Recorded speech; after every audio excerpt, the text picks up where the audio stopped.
Happy birthday to me! What's going on, chat? Welcome in. Thank you for being here. Oh, I forgot he said that in that song. All right. I'm Jazz. Welcome in. Welcome in. Thank you for being here. Genuinely, we've got a packed stream today. It's a big one.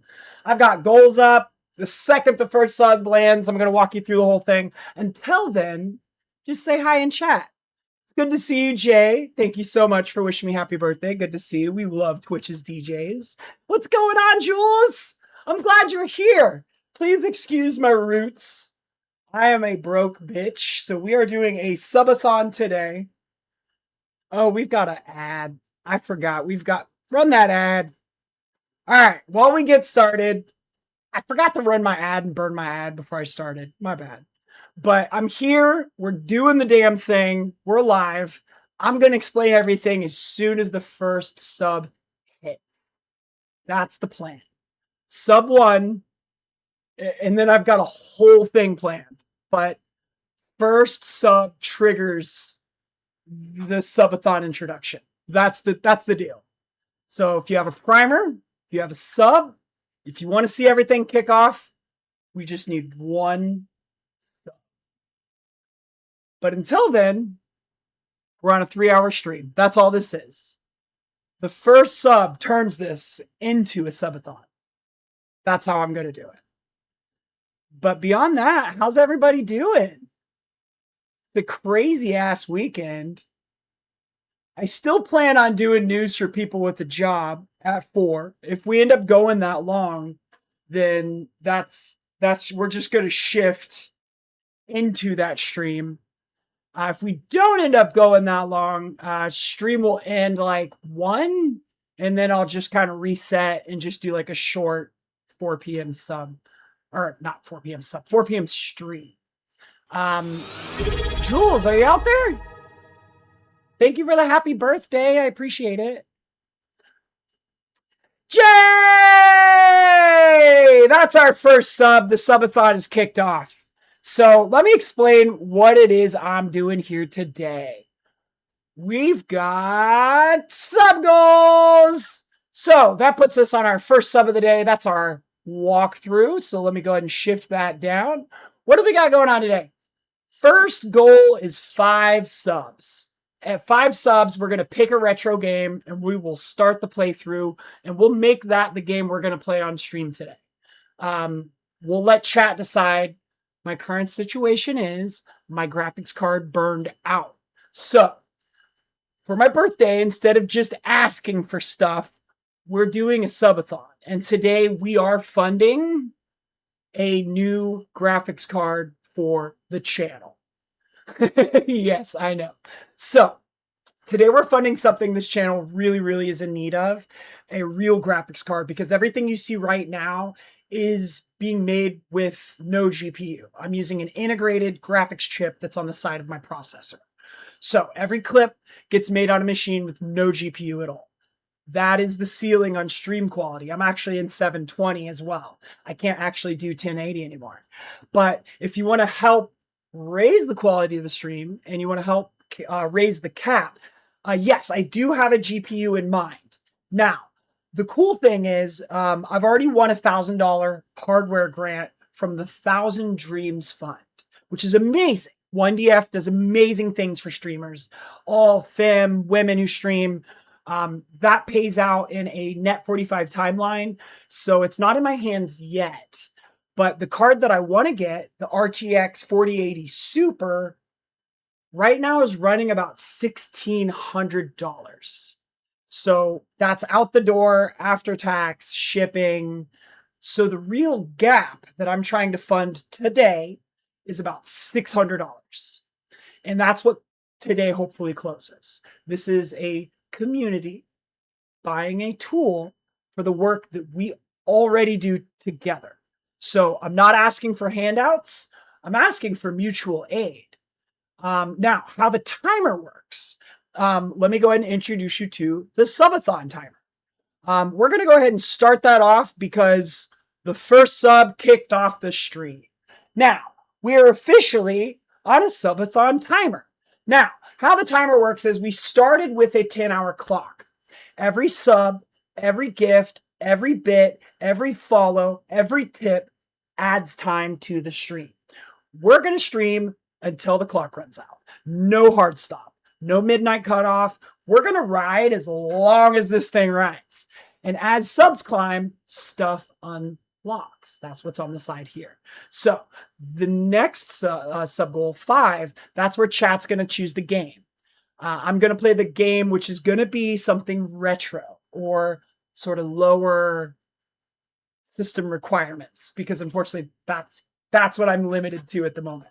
However, as stuff climbs, you're going to see we've got like 10 subs.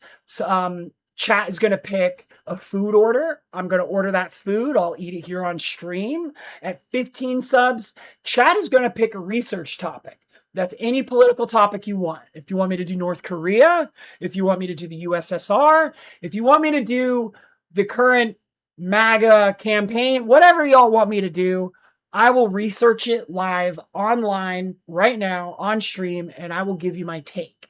That is at 15 subs. 15 subs.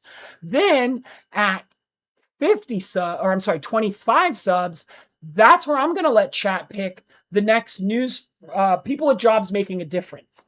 That's the interview series where I've been going around Los Angeles interviewing people who are doing amazing things, and it's just part of their job.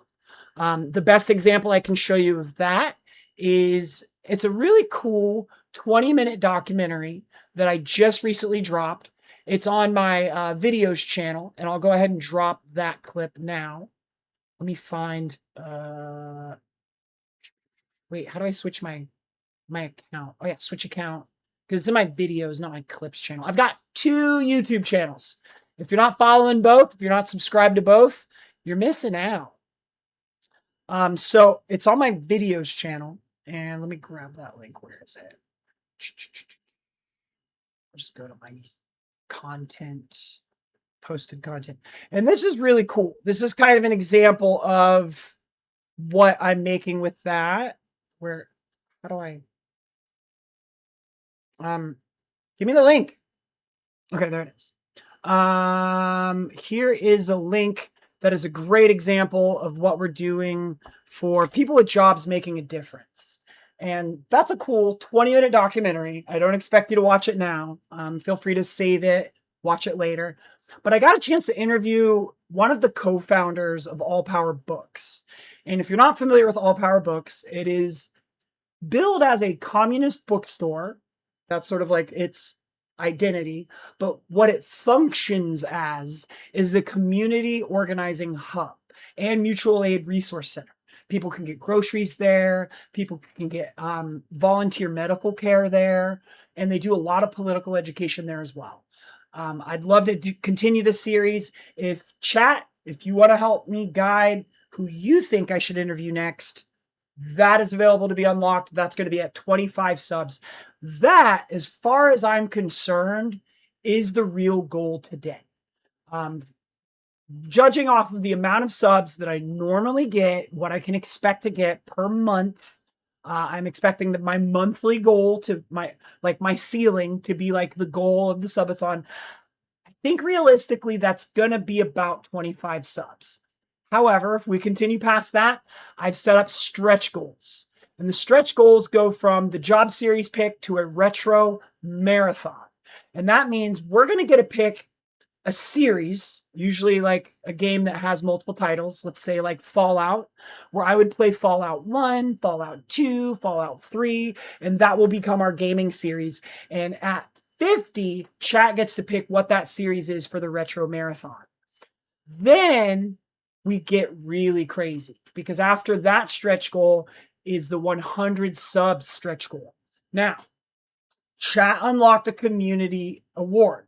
That was a community, oh God, I don't remember what those are called. Now I feel dumb. Viewer rewards. What's that thing called? It's called a community challenge. So chat unlocked a community challenge. The community challenge is I'm currently working on a Poison Ivy cosplay. And I've promised that once I've finished the Poison Ivy cosplay, then I'm going to start booking a photo shoot for it, like a legitimate, I want to do a themed photo shoot in the cosplay. That is a work in progress, but at 100 subs today, I will reveal where I'm at in the preparation of that cosplay. And then crazier sub goal, if we hit it for 150, I'm going to try on the Poison Ivy cosplay today on stream to share with you where I'm at.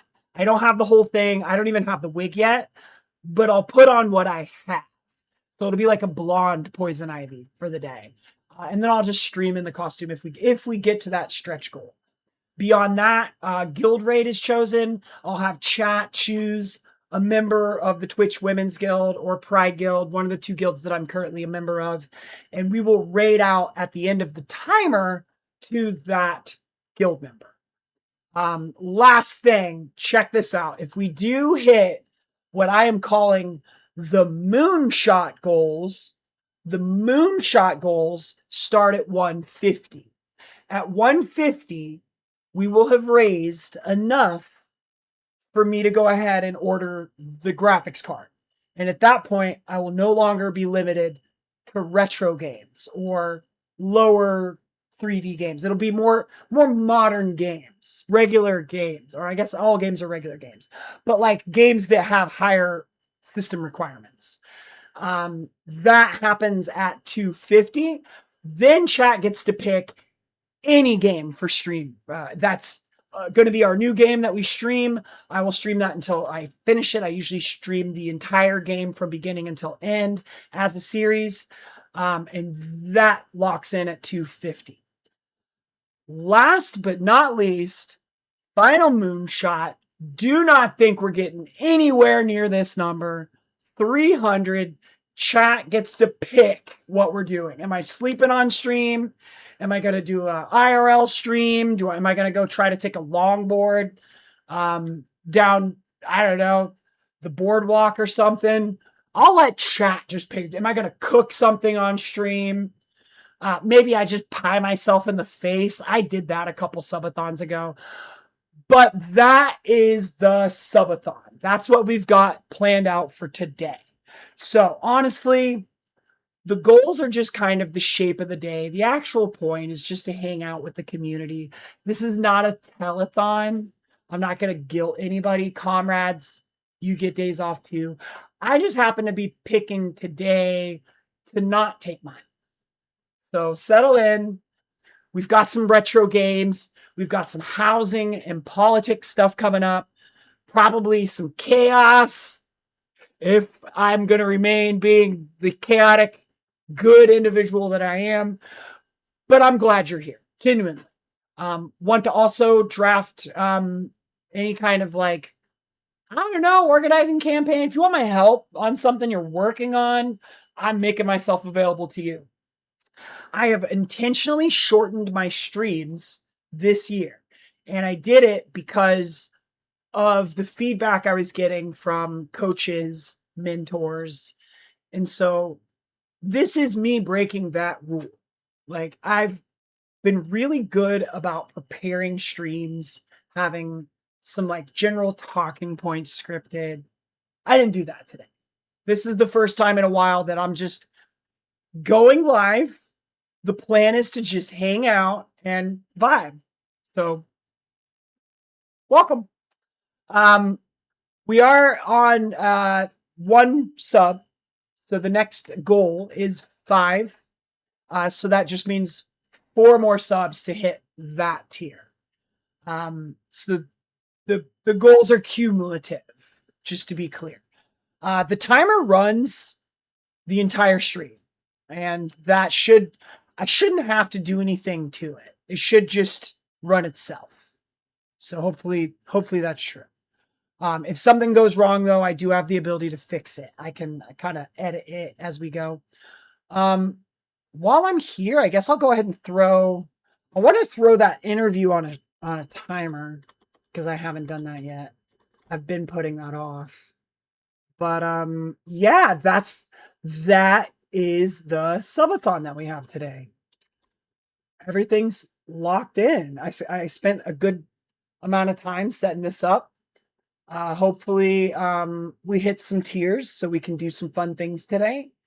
And yeah, just glad to find. I'm glad I pulled it together. That's kind of my. I did it. Now, whatever happens, happens. And there's not much more I can do. Let me see here. Window capture, shatter. I want Shatterino on here too. Come here, Shatterino. I'm gonna put you in the corner. Boop. Right on. So yeah, really crazy things happening lately. I don't know if anybody's been keeping up with the drama that's coming out of the Unfuck a World or the Unfuck America tour. Oh my god, that has been absolutely disappointing to say the least.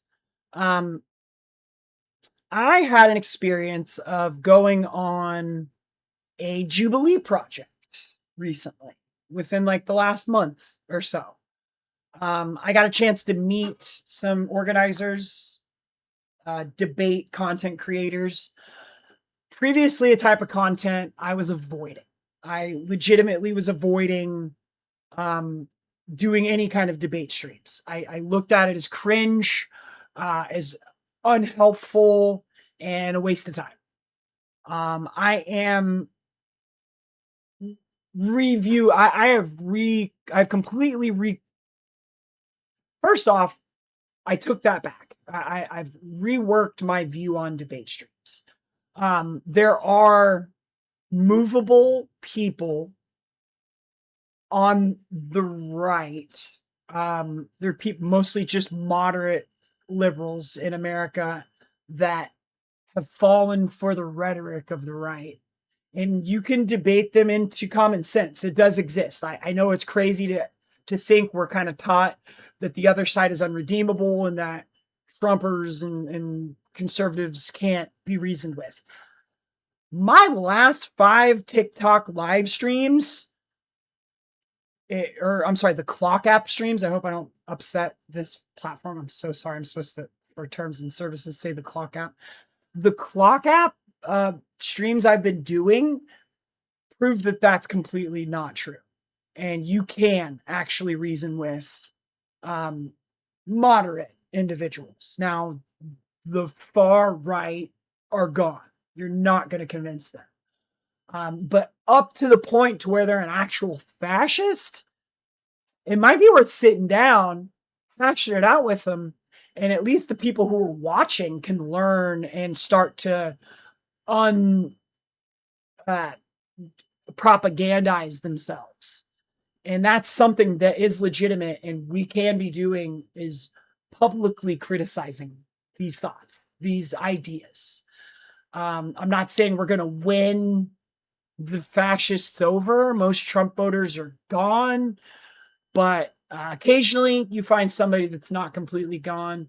But more importantly, the people watching can learn, and you can help people avoid going down those far right the pipelines just by having this rational, pragmatic opinion, viewpoint, making your case, stating your claim, defending your ideas, so other people can learn of them. So I've re revamped. I've walked back my claim that debate content is completely unhelpful. And that being said, this past week we did see a project, a very well-known project, a national project that brought on somebody that should not be debated. We watched the Unfuck America tour bring on Jake Lang. And if you're not familiar with Jake Lang was at the BET Awards this past month with a sign that, not to repeat what was on the sign, it was disparaging Black parents. And that is just the kind of person you can't debate and like common sense into them. What's up, Jonathan? How you doing? How's your day going? Welcome in, welcome in. So yeah, that's my take. debate content, while you can't hope to sway the other party, the content that you get out of it, the clips that you make, can be educational for people. They can be moments for people to see their ideas um like put on display, and give them a chance to see criticism of what they think of as solid ideas. British politics being wild today. Yeah, somebody got sacked, didn't they? Some Tory or something. I saw the headline, but I was busy getting ready for today. Um Somebody got sacked today, and I didn't see who it was. Oh, I guess several senior ministers got sacked today. Oh, Rachel Reeves. Rachel Reeves was sacked as chancellor. That's who it was. Burnham has become the prime minister, and somehow he's appointed a man named John Healey as chancellor, which is considered a really unconventional choice. Why is it considered an unconventional choice? Is it Healey's politics, or was it the method that Healey was selected? And you'll have to forgive me as a, a American, as a Yank. I'm not super familiar. Okay, yeah, 10 of them got sacked. So y'all are in a bit of an uproar. Oh, nobody was expecting it. Everyone was expecting Mahmoud or Miliband. That makes sense. I know Mahmoud was kind of what everyone was afraid of. I know that there's been a lot of like Islamophobia over there. I don't know if that was a factor in it. Um, that's crazy. 10. That's great. That's a lot of people. Let me see here. Check out this interview with with Savannah Boyd, the co-founder of All Power Books.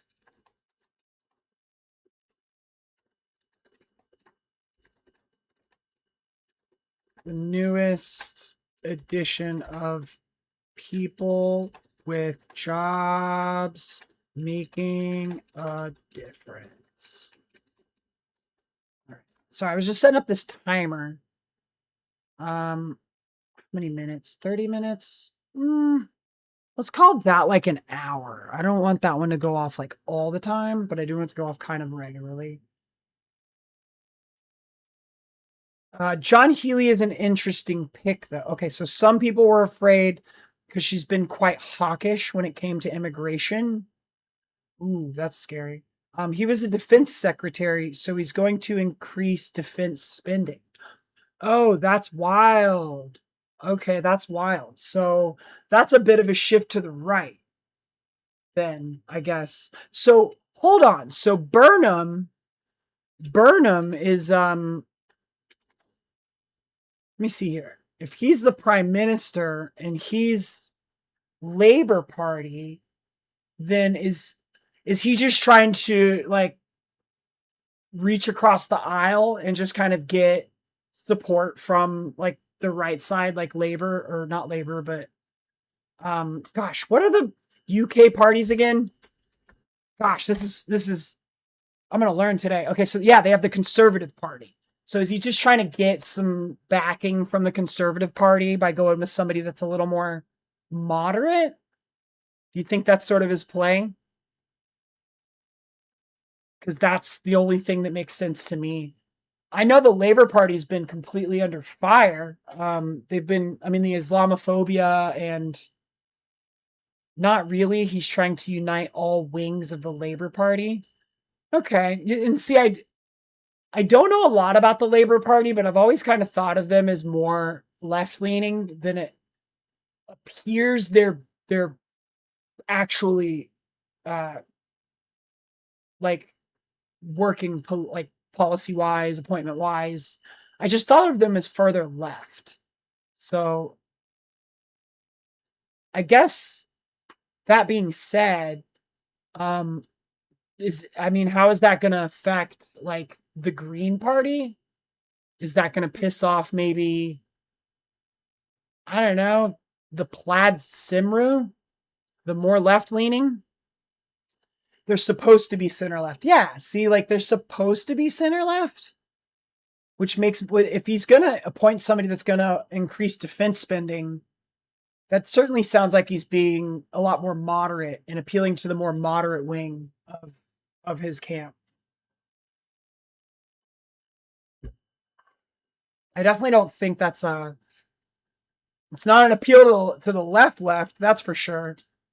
To the more social parties aren't going to appreciate that.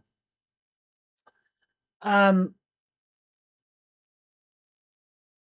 I mean, they have the conservative and reform is who they're up against. And I know reform has been on the ropes, as I understand it. The Conservative Party, from my understanding, has more backing than the Reform Party. Is the Reform... Help me understand something. Is the Reform Party more fringe than, say, like the UK, like Green Party? Or is the UK Green Party more fringe? Like, in day-to-day conversation, if you were to, like, say you're a member of Reform, are somebody going to raise an eyebrow? French, in what sense? No, I didn't mean to say French. I mean, like, is the Reform Party more fringe? Like outside the what would be considered like normal thought? Like, are you like kind of loony if you're on the Reform Party? Like, are MAGA? Both are? See, that's crazy. Like, everybody just thinks any politics outside of the like middle tiers is just like a little woo. Because here we've been fighting, at least people in my camp have been fighting to just like show the difference between the Democrats and who we call the progressives. The progressives are like an extremely small minority within the Democrat Party. I don't know about loony, but both are considered to be the further side of their respective sides of the political spectrum. Okay. I guess what I'm asking is, are those things looked at as like a respectable edge of of regular politics, or is it seen as just like idealists? Because here we have this wild thing where anybody that is further left is seen as like not a serious person. That's kind of what we're doing here. It's like, oh, if you think anything outside of Democrat liberal politics, AIPAC, and sending money to Israel, you're just a idealistic Looney Tune. They're not seen as the norm, which is also part of their appeal. See, that's kind of like the inverse of what we're trying to do here. We try to make any kind of politics outside of the normal framing as like irrational. That's kind of what we're doing. And we've been doing it for a really long time. And it all started like McCarthyism, they outlined communism. Our current president is literally speaking out against our democratic socialists, which isn't even a party. Our DSA, our Democratic Socialists of America, is just a nonprofit. It's like a political organizing organization. It's just an organization. It's not even actually a party. But we have a president who is openly opposing the Democratic Socialists of America, like making very public, we need to stop this movement statements. And that's what we got going on right now. Which is why I don't call them loony. I don't like either of them, though. Yeah, and I appreciate that you don't call them loony, and I'm somewhat jealous that it seems like the more radical politics of the UK are respected and considered valid. That's what I'm jealous of. Because here, leftist politics are considered invalid and like you don't know what you're talking about or you're not like a serious or responsible person. That's kind of that's the pitch here. Not saying that's right. I obviously don't believe that's right. Um, but it makes it really hard to get anything different going or to get mass appeal for candidates that want to criticize the major parties. Anybody that criticizes the major parties is one, considered, as I said, not valid or outside of our politics. And two, they get massively outfunded. We have organizations like APAC putting money into the campaigns against candidates like Abdul Sayed. Abdul Sayed is running in, I think it's Maine for the Democratic primary against another Democrat.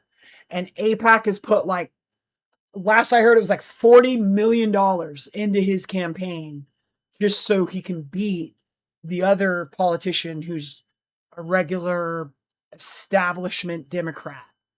And so that's what we see over here. And it's not even like that they can't get organized with the other parties. Those other parties don't exist. All we have are the two parties. And if you're not in those two parties, you're not taken seriously. It's a wild system. It's a really wild system. Um, yeah, I'm kind of excited to do a little bit more research for the news for people that have a job later on today. That's going to be going on at 4 p.m. We'll get a news for people that have a job, and I'll probably cover this. If we get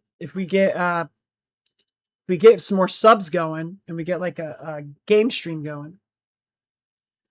Yeah, Israel's become quite contentious because they are everything that's wrong with money and politics. It's unfortunately an egregious example of human rights violations in the name of political motivation.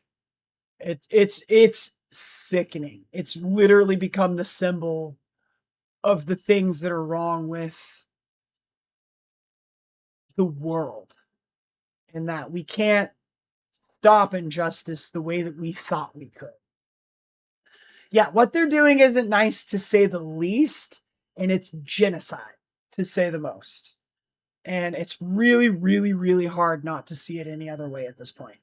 Regardless of what any military might have done or state might have done, the citizens of that country absolutely do not deserve what has been done to them. Nobody can argue that anymore. We're at that point. And if you are trying to argue that, now we know you're evil. It's become such a canary in the coal mine that, like, if you don't even understand how bad Palestine has become, you don't even understand. Like, you don't have a connection to reality at that point. That's my take. And if you don't feel as passionately, you're welcome to your opinion. But by God, I've been watching this the whole last year. And I was very outspoken very early on that Palestine has a right to defend themselves. I know that's a loaded stance, and I know a lot of people have varying opinions on it, but like, by God, people have a right to defend themselves. That's just that's that's like a human law. I know we don't have human laws, but yeah, we should. We have the international court. We have the IJC, International Justice Court, but I don't. The whole world's not even beholden to them, and now we can see that in practice. I don't know where my position fits on Israel. I know what it is, but it's not as clear and cut out. Yeah, that's fair. And I mean, even for all of us that have never been to the Middle East, me myself, I've never even left the United States, not for lack of trying. I just grew up poor. Um, but I plan to get out of the United States. One of my goals this year is to travel outside the United States. I'm hoping I can still pull that off. I'm trying to get that. Hopefully, the graphics card will help me get to that point faster. And I can actually pull that goal off this year. I don't know yet. It's still dicey. It's July. It's looking less and less likely. If I don't get a job and get things worked out so that I can have shit settled, I might be able to travel towards the end of the year. But as of right now, it's starting to look really, really, really unlikely. But I digress. Even those of us that haven't been outside the United States, watching what has happened over social media is enough for everyone to know it's not just.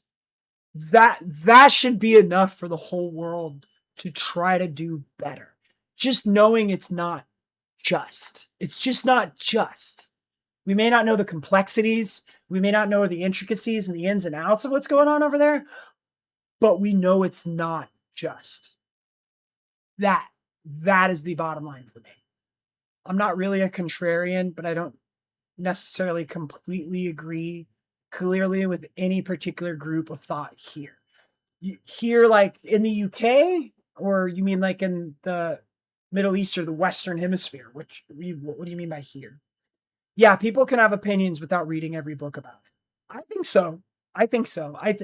I think we have entered a very crazy point in time where people are afraid to say their opinions because they haven't learned to say the part of, I don't know everything, but here's what I think. And if people could just learn to start with that, you're allowed to have a not fully formed opinion as long as you treat it as a not fully formed opinion.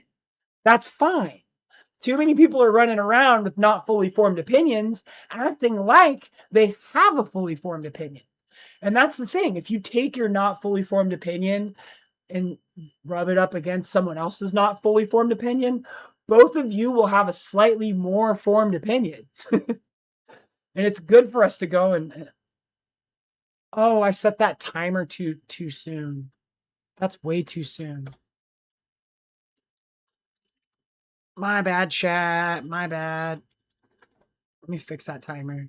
That's going to be going off like every 2 seconds. My beezy. Yeah, it's just like more people need to like be willing to admit what I'm saying is my opinion, but it might be wrong. I may not have all the information. And that's how we communicated before we had the internet and we're able to like Google things instantly. And now everybody feels like they have to be able to say what's exactly true. And like, it's okay to say something and be wrong. That's how you learn. I say wrong shit all the time. Let's see here. Online interval every 5 minutes. Offline and oh, I need to up that interval. Gotcha. All right, cool. Now that will only drop like once an hour. That's what I wanted. It's just like every hour. I am in Asia, but I'm a foreign citizen technically, although I'm ethnically from this country and even have grown up here. Oh, okay. So have you spent time in the UK? What is it that makes you familiar with the UK politics? Is that like because you lived there or went to school there, or is it just something you're aware of? Now I'm curious. And where are you at in Asia? That's pretty dope that you have a world politics opinion from Asia, because a lot of people kind of don't have a great concept outside of their region. Um, I'm starting to, and a lot of it is from honestly watching Hassan Piker, picking up what I can from social media and listening to people that are journalists from the countries that are being affected by a lot of the world conflict that we're seeing right now. Um, one thing that I'd love to hear your opinion on is the Ukraine Russia conflict right now. This is all very interesting for me, and I get into hours long debates on the clock app That's Fridays at 5 p.m. if you want to follow me on the Clock app. And I will debate liberals. I will debate Republicans. I've debated Trump supporters. I've debated other socialists.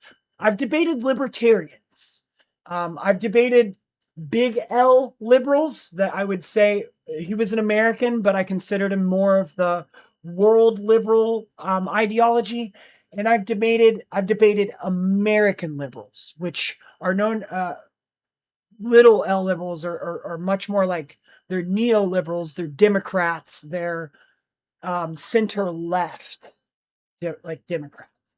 I'm thrilled to meet people of all ideologies and talk through what makes sense because I spent my 20s being ideological and debating ideals. And now that I'm in my 30s and I've gotten more involved with actually running for office and holding office here in Los Angeles, running for boards and being treasurer of a board for a neighborhood land trust, and understanding assets and financials and the implications of governance with those assets and financials and how they interact. That's where politics actually, the rubber meets the road. And when you're actually talking about managing assets and resources, that's and how those things interact with politics. Now you're actually cooking. And a lot of people don't get to that part. And that's crazy.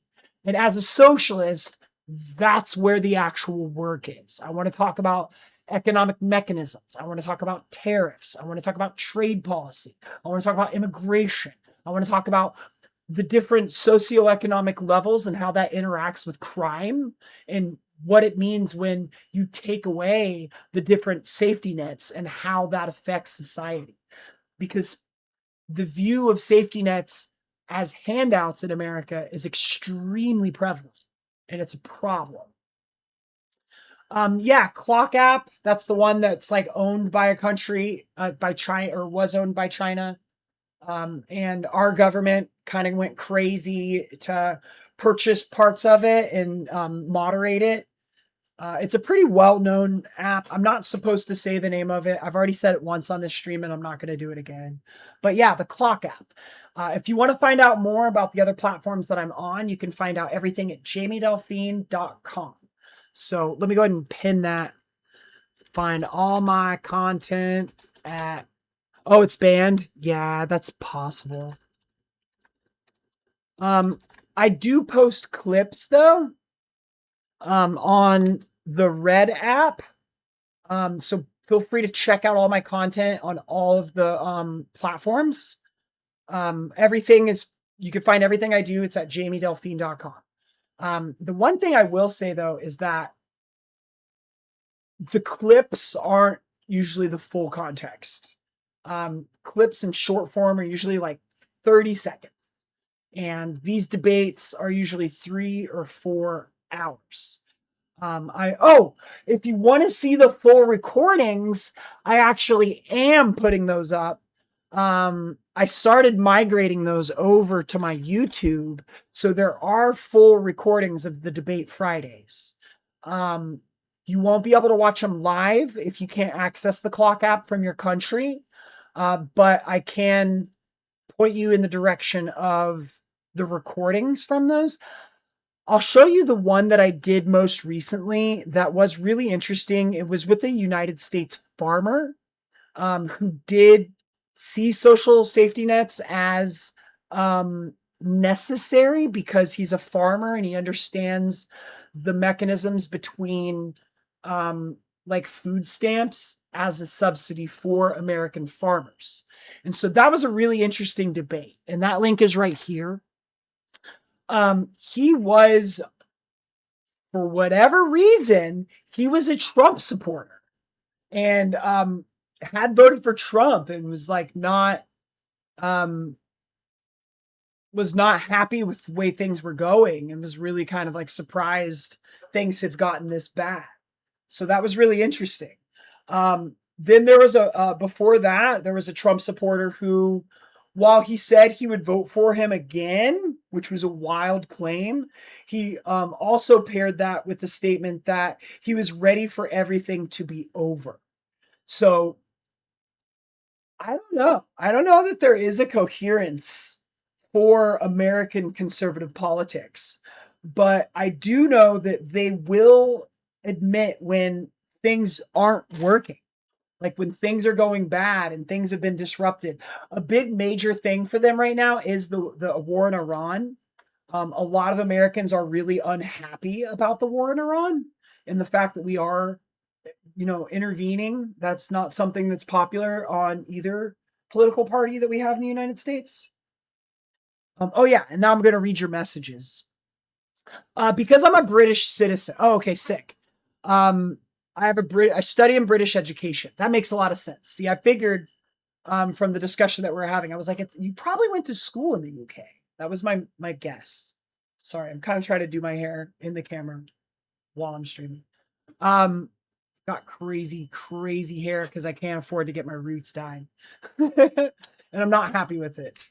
Let's see. Because I'm a British citizen, um, as my degree will be in politics and international relations. Oh, so you're a political scholar. That's dope. I also have had a general interest in politics for a while. Yeah, that's dope.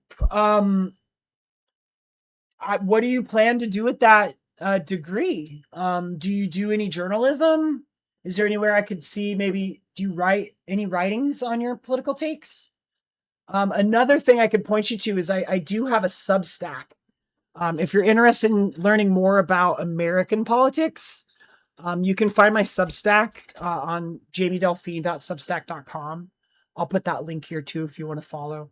I do sort of a roundup every week. I call it News for People with a Job.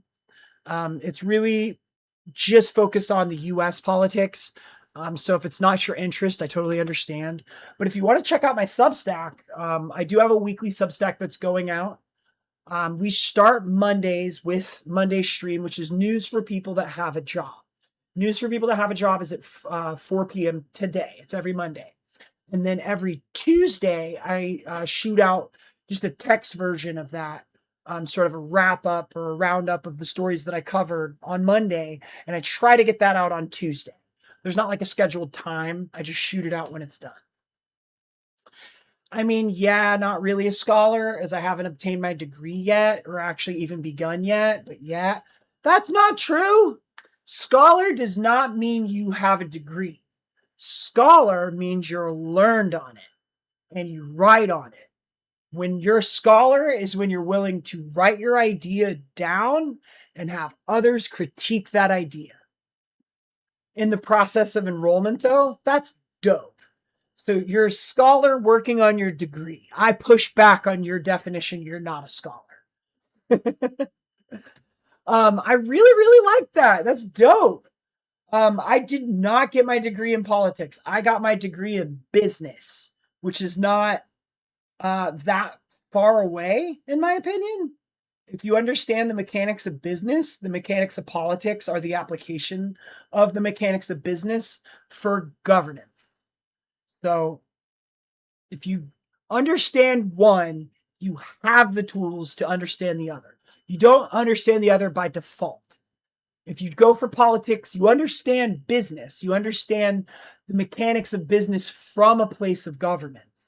But you may not understand like the nuance of those tools. That's the only thing that I'll say.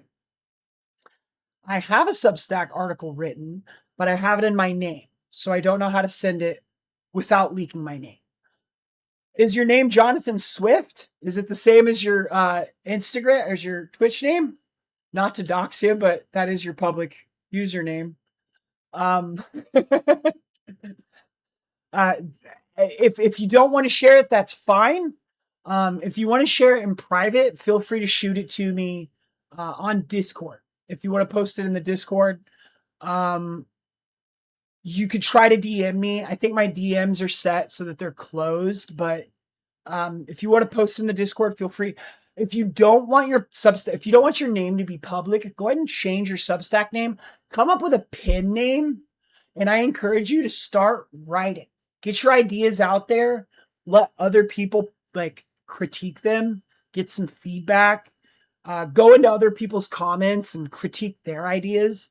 Then you'll get people that'll come and critique yours. I am super new to Substack, but that is the best place to be doing that. And I wish I would have gotten on it sooner because I really enjoy what I'm finding on Substack. That's where you find the political people. That's a really cool arena for getting your ideas out there and getting feedback on those ideas. So definitely in the right place. I'm glad to hear that you're already on Substack. And if you want a follower on Substack, shoot it over to me. I'll follow you. I've enjoyed this conversation. You're really pleasant to talk to. But yeah, just as a reminder, we are still on the subathon. No pressure. I don't expect anyone to sub. I really only expect the goal to be around 25 subs if I'm lucky. But if anybody wants to drop a sub, we will get closer to that next goal. That next goal is to pick a retro game.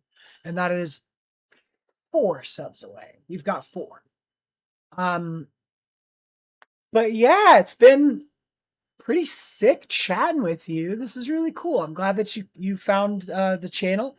If you're not yet following me, I would appreciate a follow. You don't have to, but that just lets me know I'm going to see you again. And so I hope you would consider maybe dropping a follow if you're not already. Yeah, British politics, UK politics, genuinely interesting to me. I think a lot of people that are leftists in the United States, as a knee-jerk position, write off the UK, mostly because of their role in colonization for the worldwide. But they really have a leftist and labor-based politics that might be more mature than America's. I think there might be a more reasonable politics, a reasonable camp that is matured that we could possibly learn from.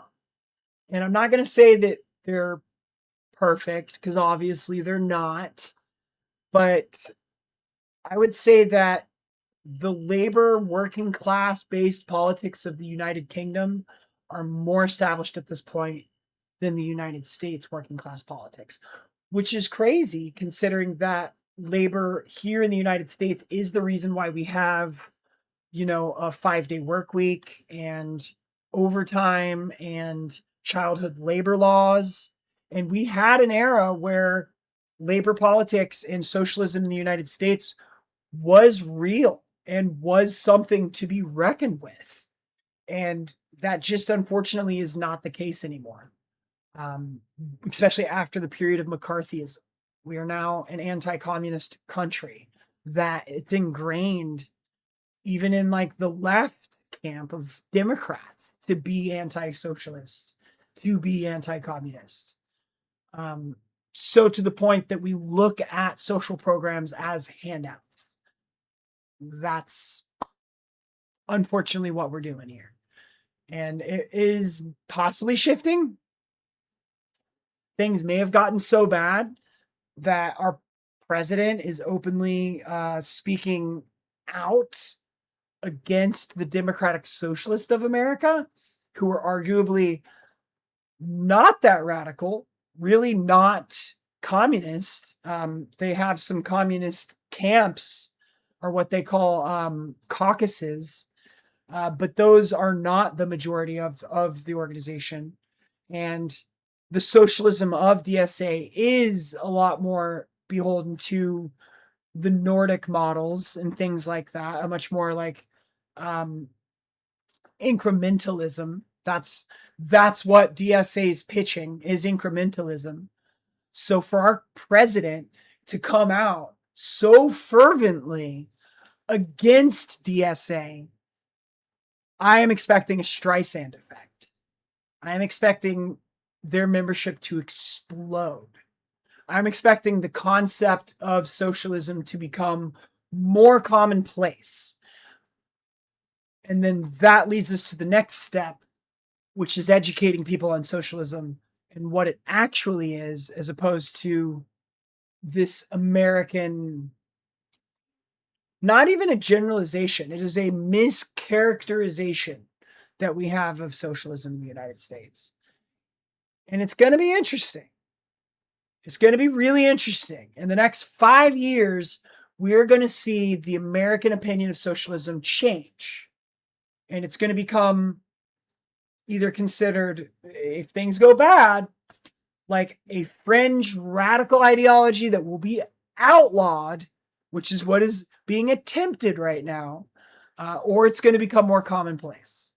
It's going to become commonplace, and people are going to be considered like, you know, just maybe a new party.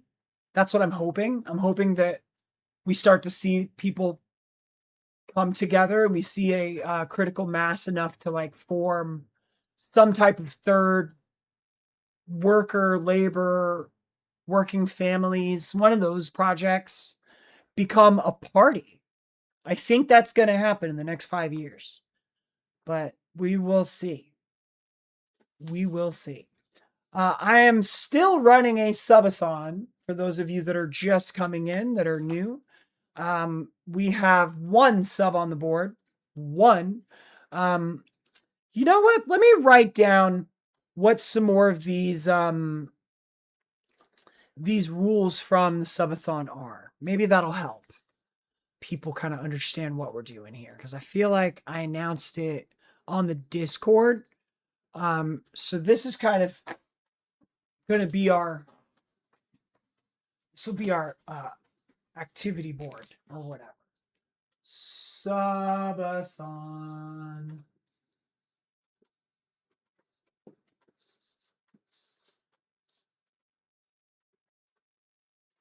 Okay, so follows are like 30 seconds. Here, let me just go into the settings where I can see it.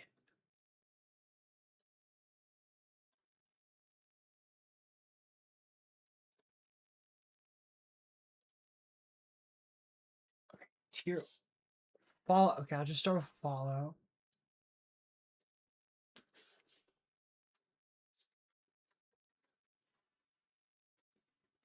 Follow equals, was it 30 seconds?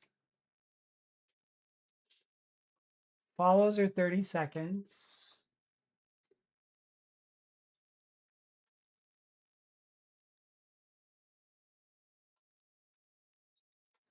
Follow equals 30 seconds.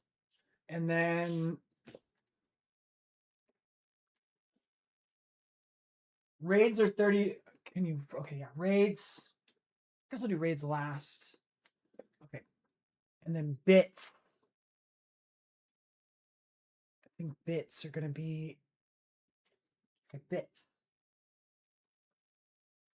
Bits are, I guess 50 per 60 seconds.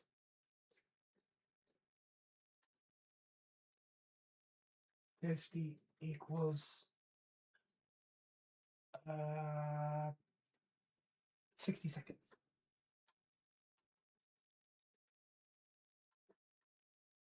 60 seconds. And then, okay, follows is 30 seconds. Bits is 60 seconds. Subs. This is tier one. Tier one equals 10 minutes.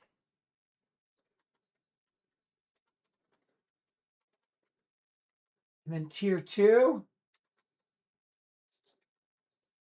equals 25 minutes. And a tier three equals 1 hour.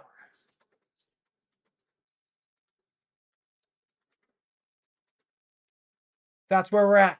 And then there is, oh yeah, primer. Prime.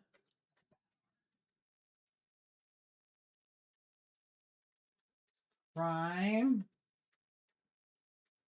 equals 10 minutes.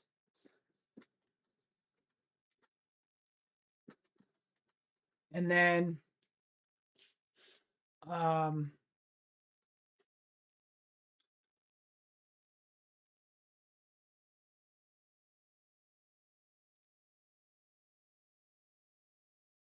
oh yeah, Wraith. And then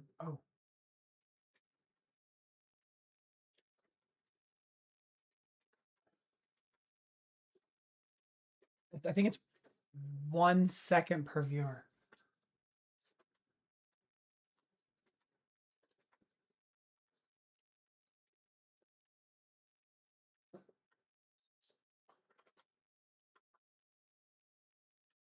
There we go. All right. That's what we're cooking with. I meant to do that sooner. I meant to do that while I was explaining everything. We are going into our first ad break. So we're going to go ahead and I'm going to put up a Be Right Back screen for just like 5 minutes. I'm going to grab a glass of water. So don't go anywhere. The ad's going to start. Be Right Back screen's going up, and I'll be right back.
And we're back. Subathon continues. 2 hours left on the clock.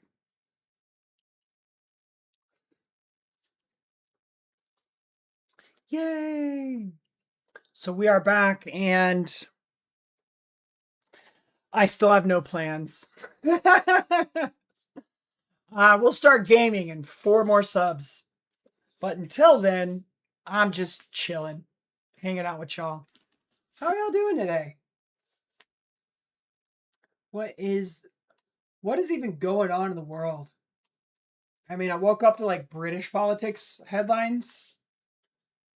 I haven't even really looked. Nice! Right on. Follow me on Substack and I'll shoot you a follow back. Yes. I feel like I helped. I feel like I'm helping. I'm helping start the next great political influencer. The next great left. I don't even know if you're left. I think you're probably more center. But yes, shoot the link. You might not be able to drop it in Twitch chat because I think you have to be a subscriber. But feel free to throw it in the Discord. If you haven't yet found the Discord, would love to have you in the Discord. All of the political stories that I cover, I always make sure to post all citations in the news share channel. Feel free to drop whatever you want in the news share channel because then I can incorporate it into one of my next streams. Yeah. See, unfortunately, you got just because of trolls, I don't allow links from non-subscribers. No, you're fine. It's just it's like a safety thing. We get some crazy trolls sometimes. Oh, you're fine. You're totally fine. I just happen to have a leftist stream, so occasionally we'll get a hate raid. And because of that, I have links from non-subscribers is turned off. But yeah, that's pretty dope. I'm glad that you're starting a Substack. I'm excited to be a part of it. I'm hopefully I can claim that I helped motivate you to start your new anonymous Substack. If not, my bad. We are only 4 subs away from the next tier. The next tier is pick a retro game. And I've got like 50 retro games, maybe. Probably closer to 30. Excuse me. Let me see. Steam. What's in my Steam library? Needs review. About 20. I way overshot that. We're like 20 games ready for reviews. 20, maybe a couple more in my inbox. If I go look at my email, I probably have a couple more from developers.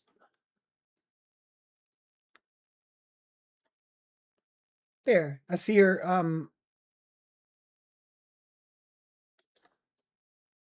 notification. I tried to hit follow. Substack. See, I'm still new to Substack. Give me 1 second. I'm trying to figure this out. Okay, dashboard.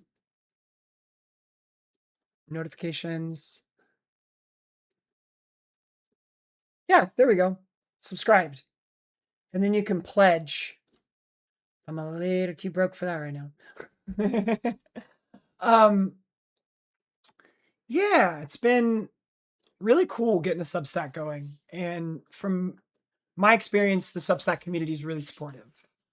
So it's really cool that you've decided to start posting. And I really, really, really encourage you to like go and comment on other people's Substacks too. That's how you get like dialogue going. How would you describe your politics as a British citizen that's in Asia? What do you consider your politics as? Because I would imagine they're fairly conservative, having been in England and having gone to school there. I would imagine there's an air of conservatism. It's in their society. They're liberally. Oh, my bad. I didn't realize the music was that high. Is that better? I was just coming back from a break. Sorry, I forgot to turn the music down. Great. Okay. Um, yeah, the best way to use Substack is to just make sure to go comment on other people's articles, get a little bit of like a dialogue going. You can kind of get people to sort of review your article. or critique it. Just sort of engaging with people. Um, a lot of mine's just news now, though. So there hasn't been a ton of people coming to debate me on Substack, where I see a lot of my longest, most technical debates are actually on Facebook. Oh, I don't know if I'm supposed to say that name of that platform either. The the F platform. God, this stream's gonna get so hidden by the algorithm because I keep saying the names of other platforms.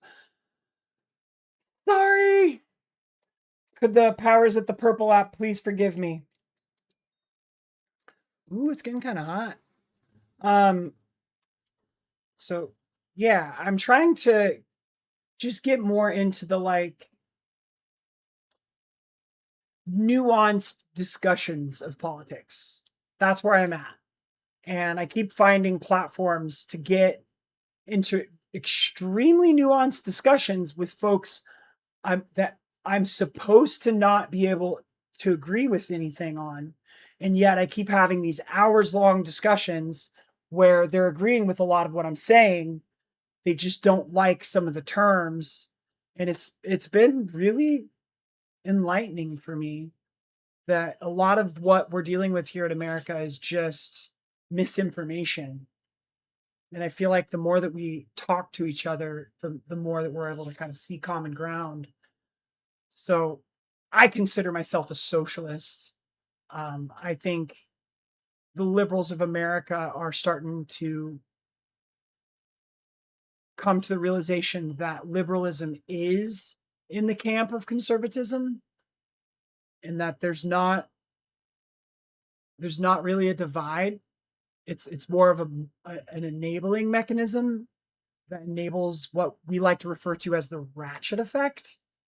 And the ratchet effect is something that we see in the United States here that because of the functions of our opposition party, and I say that with quotes, um, there is no mechanism to bring politics left because there's no strike mechanisms, there's no boycott mechanisms, there's no real like labor involved with the Democratic Party. They by default are Democrats and vote for Democrats, and Democrats typically will go for the things that the labor camps want, but not always. Um, that's a weird mechanism because your opposition party should be beholden to your labor camp and working class, and they're not. They sort of the sort of way that the Democratic Party maneuvers here is we're doing this for your own good. That's that is a great summary of the Democrat political party here in the United States. So I don't consider myself a liberal. I just find their camp to be ineffectual and beholden to the conservatives. Our liberals are beholden to the conservatives. Our liberals are not beholden to the working class. And because the liberals are beholden to the conservatives, they're only able to push back against what comes out of the conservative party. They're only in opposition to the party and not their ideals. They don't have a lot of ground to gain. They can't win because they're not fighting for these ideals, these like Medicare for all and protecting our um, social programs. Those aren't things that are part of their party. They see them as like good things worth protecting, but it's not their mission to make sure those things are working and whole and functional, just that they exist. Sort of like they can point to them and say, see, we do social programs because we didn't end these ones. Instead of saying, we're fighting to make sure that everyone has health care and we're fighting to make sure that housing is affordable for all. That's not their position. we we we want that to be their position. Logically, that should be their position. Their position is the Republicans are trying to defund HUD, which is our like Section 8 housing, affordable housing, where we pay the rent for people who can't afford rent. They say, oh, they're trying to defund it. We're going to make sure they get some funding. As opposed to being a camp that says, we're going to make sure housing is affordable for everyone. And that's the difference between socialism and liberalism. So I'd be really interested to hear, Jonathan, what you consider your politics to be, or what you consider yourself as someone who grew up in Britain and now lives in Asia, and you're aware of the worldwide mechanisms, capitalism, the hegemony of the Western economy, and how it affects, the day-to-day life of everyone in all the countries that aren't necessarily in a country that's, part of the leadership of the worldwide hegemony. It's not, I guess, like the UN would be like the Western hegemony, if there is like a body that represents that. I need to explain something before I post the article. When I disagree with a specific characterization of Israel, it is more talking about the characterizations historically than the way they are contemporarily used. A lot of it is talking about technicalities, so it's not meant that Israel is not doing X or Y action, but is rather just talking about the movement itself. That's fair. I would encourage you to look into some of the journalists that have been on the ground, um, sort of covering the specifics of how the Israeli army and um, the Palestinian, I don't even know if you could call it a resistance, just like the Palestinian refugees are responding to the military action of um, the IDF. I did not grow up in Britain, by the way. I grew up here in Asia. Oh, okay. That's it. So you grew up in Asia. You're from Asia, but you got a British citizenship going to school there. Am I understanding that correctly? India specifically. Okay, right on. So you were born in India. You did you grew up in India, but then went to school in Britain. You got a British. Oh, you were born there. Okay, you were born in Britain, grew up in India, but went back to school in Britain, but now live in India again. Interesting. Okay. Um, how involved are you with politics in India? Is there, um, from what I understand, there is like a communist party there. I do believe there's like mayors or something. I think there was like a mayor that was elected and everybody kind of went crazy in like 2025. The Communist Party here is capitalist. That's interesting. How is that true? I'm really interested in that.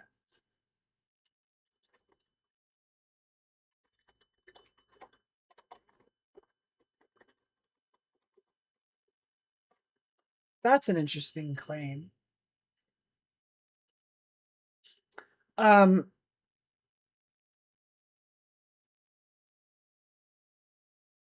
I guess is the capital. I'm going to slaughter this. The capital city of Thiruvananthapuram.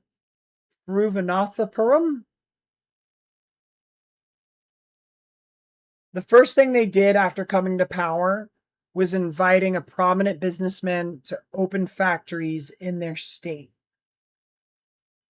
Okay.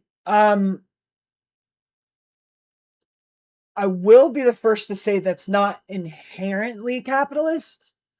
Um, I just want you to hear what I said earlier about being ideologically Marxist and then being Marxist in application, because there's a lot of people that lose the plot trying to understand Marxism and ideology.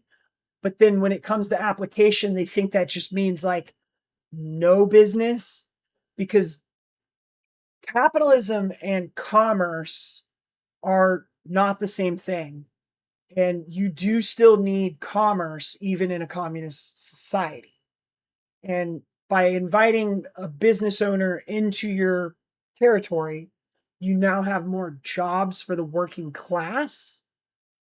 That isn't necessarily a capitalist maneuver. It is commerce. What matters is who is in control of those factories. Now, if he came in and he set up factories and he has political control in that area, they might be considered capitalists. But if they invite a business owner in and he's being, heavily regulated and he has to listen to the working class of that area, that is an application of Marxism. Um, but that being said, I mean, I'm sure there is some substance to your criticism. Um, I'm reading a little bit over here. Let's see. Okay, so there's two main communist parties. Communist Party India and Communist Party India M. I don't know what the M is the difference. They're both committed on paper to socialism, but when CPIM held power, it repeatedly cut deals with private capital. This is what you're describing. Um, the public-private industrial partnerships in Bengal and right now in Kerala, working with the Adani Group and the Visa. I'm going to slaughter this. In the Vizhinjam transshipment port, which displaced local Dalit fishing communities. Okay, that's a little contentious. That's a little contentious. So critics on the further left, Trots, not a big fan of the Trots. They call this stagism, which is the idea that the CPIM treats capitalist developments as a necessary stage to manage rather than something to abolish. See, I might actually, and I never say this, I might actually agree with the Trots on that maneuver. The argument does make them administrators of capitalism rather than revolutionaries. That is a solid criticism. I posted the link of the article in the general chat. Let me take a peek. So, I mean, that's a solid debate angle. I mean, I would love to debate that one. I'd have to do a little bit more research, but I mean, my initial take is they're not capitalist by like official like programs, like their programs aren't capitalist. But I will say they're governing in ways that accommodate and partner with capital. And I mean, that's an actual fault line. So you have a substantial basis for critique that they're not acting in pure capitalist, or they're acting in a capitalist sense and not in like a socialist revolutionary sense. They're working in a they're conspiring with capital. That is what I would say. Let me pull up my Discord.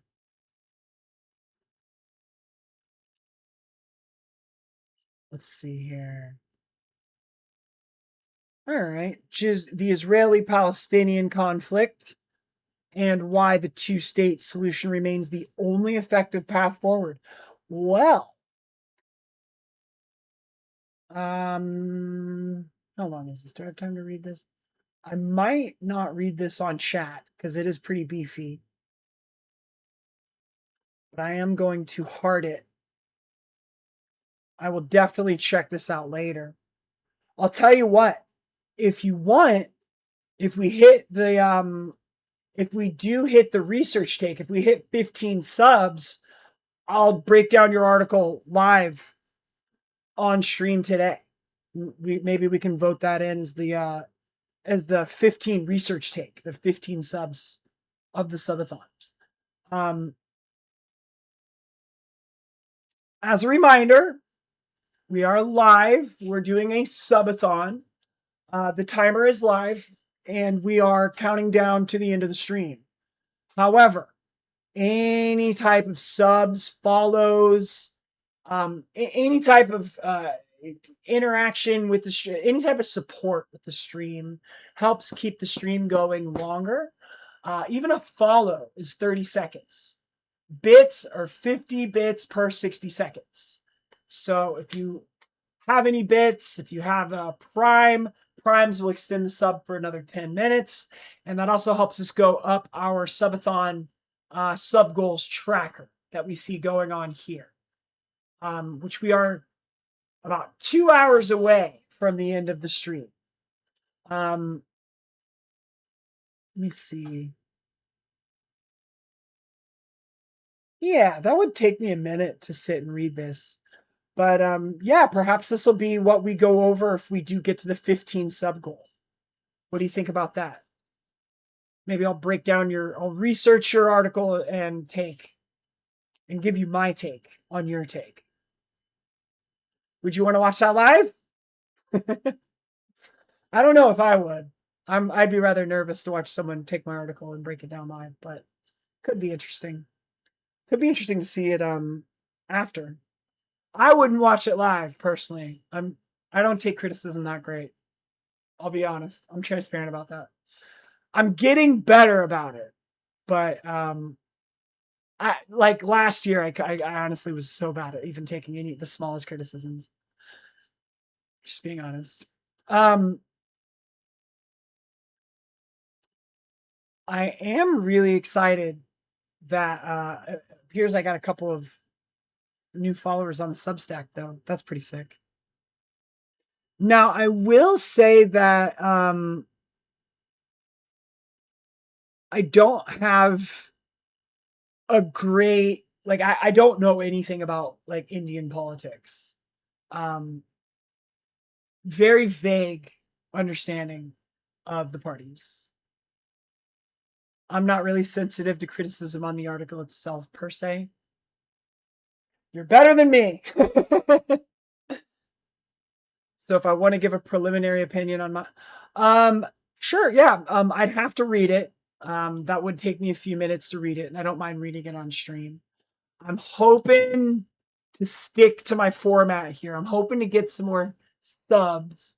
I know I'm not like begging for them, but my expectations are to hopefully hit 25 and get me a little closer to this this graphics card. So honestly, like I just got to mention like this is my only income right now. I am this is the only job that I have. So I really appreciate any support at all. Follows, likes, subs, comments, share the stream with your friends. Any engagement on any of the posts on any of the platforms, Clock app, the Bird app, the Camera app, the F app. If you're on any of them, if you can't afford to sub and if you can't afford bits, any likes, comments, shares, follows on any platform helps people find the stream, and I appreciate that. So I really appreciate any level of support you can give, even if it's just going to like the Bird app or the Red app and like liking like different clips that I've posted. That's very helpful, and I really appreciate it. But like I said, this is currently my only source of income. So if anybody does have the ability to sub or does have the ability to give bits or tips, actually I forgot tips. I think tips was set up, and I forgot to incorporate that on the board. Okay, so bits is on there. I thought I set up tips.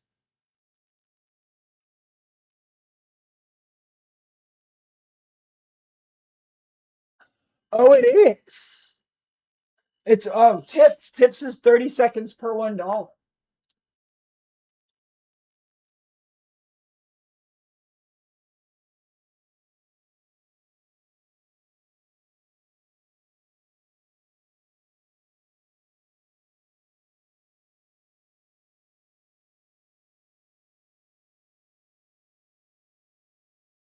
30 seconds. Oh shoot. Let's see. My entire argument comes down to the fact as Zionism and Palestinian nationalism are two nationalist movements that seek to create two nations for themselves, which makes a one-state solution ineffective, as it would fundamentally contradict the goals of both nationalist movements. Yeah, I mean, I guess you can't have a one-state solution that conflicts with the determination of both campaigns. Um, Now, for me, where that gets lost in nuance is you have one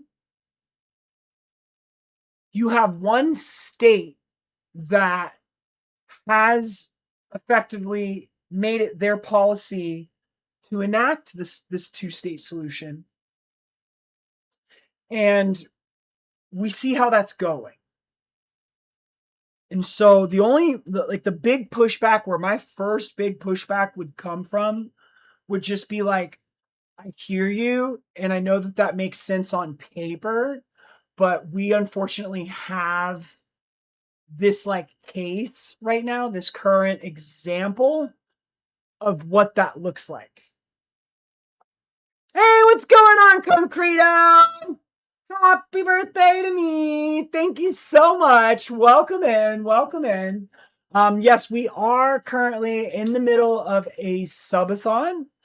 So if you haven't subbed to the channel for a while, this is your chance to not only support the channel, which I greatly appreciate, but also get some really cool stuff from me for subscribing.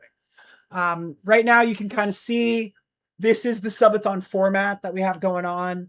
Any type of support that you could give, a follow, bits, prime subs, even tips if you want to tip on Stream Elements or through Streamlabs. Every kind of support makes this timer longer. And if you help us hit the next tier of the sub goals, you'll be able to help guide the stream through the different events of what we got going on. Now, I really only expect to hit 25. I'm hoping we hit 25. I'm actually starting to get kind of nervous. We're coming up on halfway through, and we've had one sub for the entire subathon. So hopefully we can start to see some subs. I'm hoping. I'm not begging, but I'm hopeful. It's also public opinion for me. In what sense? Is that just like public opinion from the general public of the people around you, or the public opinion of those camps, the Palestinians and the Israelis? Let's see, only 7% of Israeli Jews and 10% of Palestinians back a one-state solution where the state is secular, democratic, and has equal rights for both Israelis and Palestinians. That's crazy. Like, that's crazy. I didn't even know that stat. And for me, that's just like, I mean, you can't trust like a an Israeli state that has those types of polling numbers, like that. Those public opinion numbers are just like, that's scary. Like, that's sad. It's sad and scary. for me. Like we're not gonna yeah, how do you reach a one state solution with that level of support? That's exactly what I'm trying to say. That's crazy. Like only 7% of Israeli Jews think they should have a country where Palestinians have equal rights. That's insane. That's really crazy. Impossible, honestly. You don't. But like at the same time, like, I don't know. I gotta ask, um, how do you feel about Hamas? Like what's your take on Hamas? You seem to have a fairly uh digested, nuanced opinion. And I know that you're wanting to discuss the general stances of this conflict, but when you get into something nuanced as the actual state that was trying to push Palestinian resistance, given their religious extremism, what's your take on Hamas? I would be interested to hear that. A Palestinian poll in September 2024 revealed that only 10% of respondents supported a single state that would provide equal rights for both Israelis and Palestinians. And that makes sense for me. Like, if I'm living in the conditions that Israel has put me into, I don't think I'm going to trust that state. So I don't know if that poll is an accurate representation of what's possible coming from the Palestinian society, coming from that camp, given that you've polled a population that is currently being oppressed. I think that's going to skew your answers considerably. That is, I don't think, a fully formed take, but I do think it is something to take into account when formulating your opinion. It does make sense. I am not surprised, but it certainly makes it difficult to implement a one state solution with that level of support. I agree. I agree.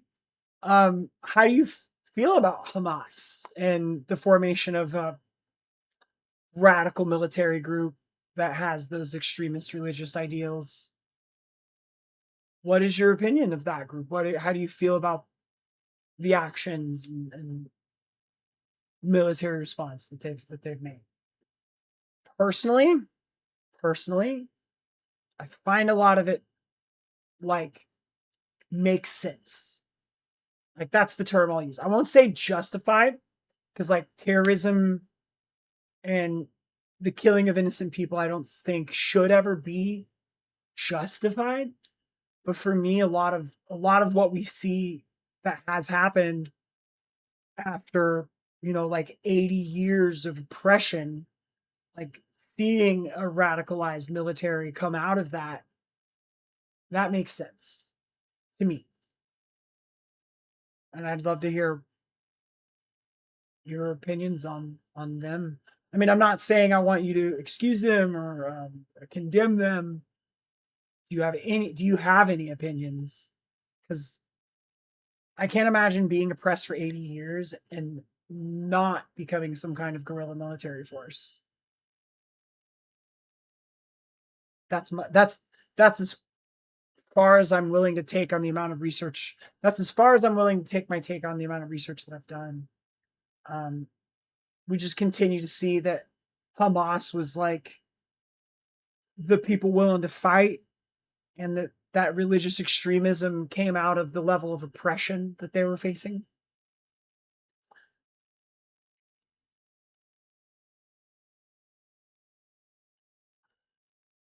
I like to view political movements through structures. And as far as I can see, Hamas, I think the political movement evolved in the context of conflict. I agree. Radicalization and conflict are interlinked. And that radicalization can clearly be seen through the history of Hamas as a political movement. Same take. That's where I'm at. And it's like, I don't want to say like Hamas is like justified because like they did some very like egregious things to civilians. Um, but when you've been oppressed for that period of time and you only have the resources that they have, uh, it all makes sense. Like it all makes sense to me. Like I'm not excusing their behaviors, but I just looked at Israel and go like, what did you expect? That's what my opinion is. And I think Palestinians have a right to exist, and Palestine is a historical country that unfortunately through capitalist hegemony is it was Israel was allowed to found themselves in the name of religion, and that religion being intertwined with a lot of response to World War II and the atrocities that had happened. It was very politically fueled, and Israel was born. And I don't think Israel was born on legitimate like pretexts. That's kind of my take, my personal take. And I think that they built their country on land that was occupied, and that was wrong. I honestly think Israel was founded in a way, and honestly, the same way America was, that it was founded in a way that it was founded to take land away from the indigenous population and set up a state based on ideals and religion that was brought. And I know there's the whole Bible or Torah or whatever you want to reference it as, that there was um, prophets and things in that area, but the historical like actuality is not concrete for them to have used that as a justification to establish a state. It was it was just kind of like, here you just got a really really bad like like experience, or like the Jewish people have been like seriously victimized, so we're gonna let this is your like, you can now set up shop, like we're sorry that happened to you, you can have this land, is kind of what the whole powers that be decided. And I don't think that was right. That's kind of just that's my take on what I've learned about it so far. And I know that there was like a big period where the British government was like trying to set up statehood, and I don't know. I don't know enough to have a fully formed opinion on everything that went through and all that. But just as far as I can tell from the history of the region, Israel was just kind of like propped up, and that's not a legitimate reason to be allowed to have a country. A question about rights becomes very normative and personalized, more than rights for me. The question for me is what can be done to progress peace in that particular conflict. And there's a lot of structural realities that need to be acknowledged for that. But yeah, there really are. The imbalance of power, the religious nature of the claims, the historical drivers behind the political movements of both people, concessions that can be made, and other structural issues that exist that need to be addressed. Yeah, and I don't even know where you even start. I know this might sound stupid, but I view Jerusalem as a bigger issue than Gaza itself. I don't think that's stupid at all. I think that's a very logical place to start viewing the conflict, because Jerusalem is the core issue. That's the key issue for this. Israel feels identity and has a religious justification for their state, and it is tied to Jerusalem. And so Yeah, I do question like what is the Israeli tie to Jerusalem? Because as far as I know, Jerusalem is tied more to Christianity. Um, and I don't actually understand why the Israelis feel a connection to Jerusalem. Um, King David established the city as the United. Oh, okay. So this was their capital that was decided 3,000 years ago, and where they built the first temple. So it's their holiest site. Okay,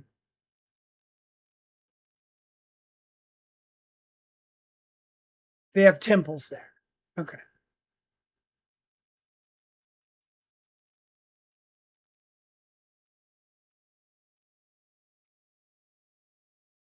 it's interesting.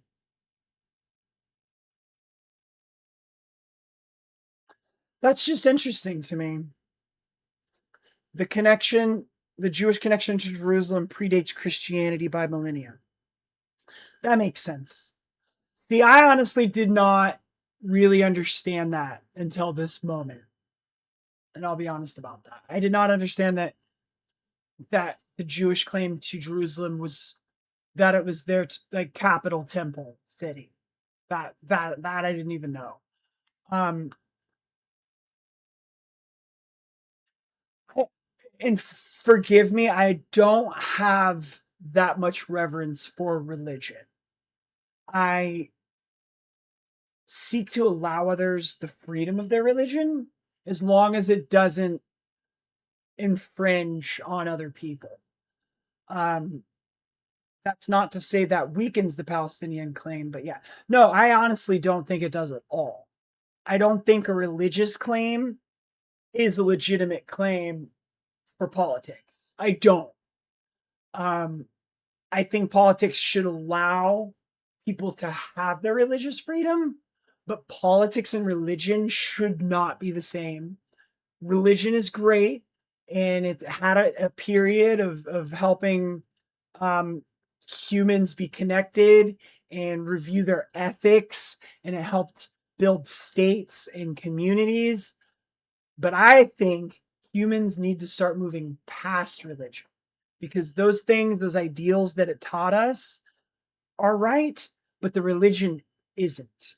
Like there's too much wrapped up in the religion along with the ideals and the morals that's not useful, that's not legitimate, in my opinion. I'm atheistic, so yeah, and I wouldn't call myself atheist. I definitely think there was a part of my life where I was atheist. Now I'm far more agnostic and a lot more scientific about spiritual beliefs, which sounds like it's in conflict. But my spiritualism is that we are simply humans having a human experience in the universe. And the universe is a miraculous thing. I am reverent to the universe in the way that most people are reverent to a god. However, my reverence is of the factual scientific principles that are proven.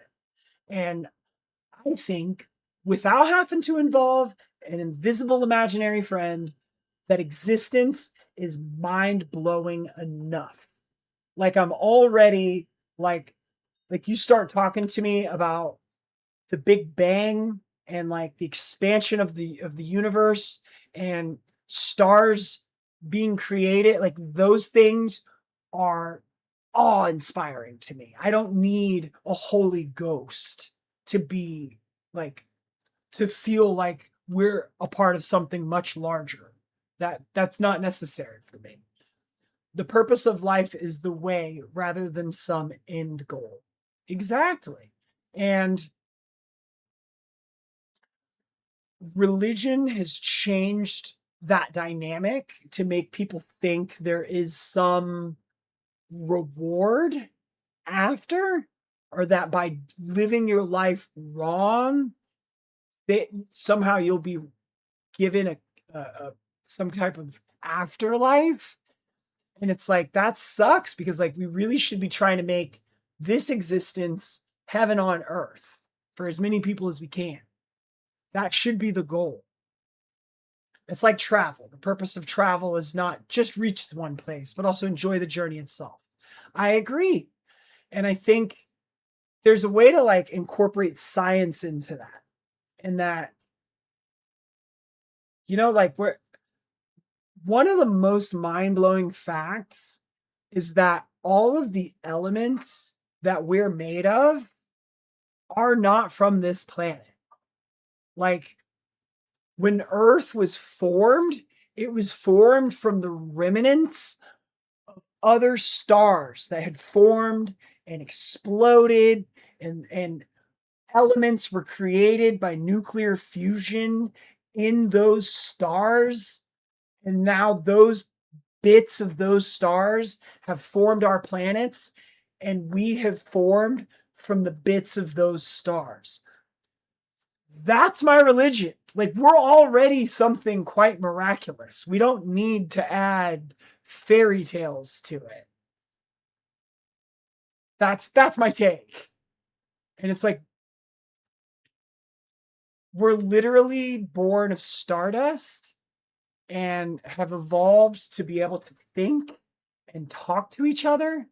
And we should just like find the way to coexist and make this existence as good as possible for as many people as possible. And unfortunately, we're letting very, very rich people fuck that up. And the whole world is under this understanding that we have to like do capitalism. That's the only way to make our lives better. And instead, we could all like band together and force our governments to just make things better. If we got our shit together.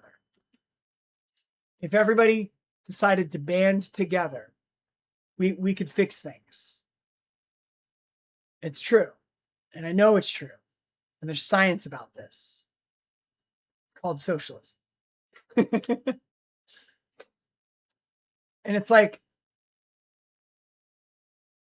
at least here in the United States, I don't know what it's like in India. We do everything we can to atomize people. We try to push everyone to be a business owner. We try to make it sound like being a worker is like something to be frowned upon. Is that you should look down on the person that fixes your toilet, even though you don't know how to do it. And we atomize people here. Everybody's supposed to be a business owner, and you're supposed to be able to afford to go out to eat and pay all this money. And you're not a successful person unless you can do that. And that leads people to feel like they're failures and sort of isolate themselves if they're not able to do these things. And that stops people from banding together and challenging this system and pushing the envelope and making sure that we are doing things outside of this for-profit democracy that we have. In India, the top 10% of earners take home about 58% of the national income. Yeah, it's about the same here. While the bottom 50% receive just 15%. Wealth concentration is even more extreme, with the top 1% owning roughly 40% of the country's total wealth, more wealth than the bottom 90% combined.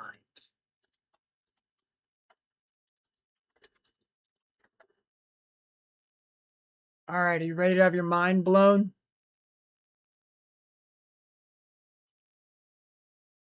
In the United States, the top 1% owns roughly 31% of all national wealth, and the top 10% holds approximately 68%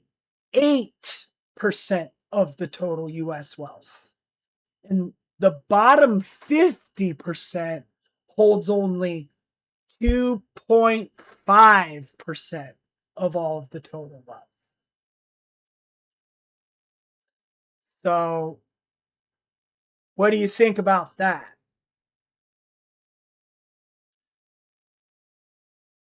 You guys have less extreme wealth concentration than the United States. And that's why things over here are so bad.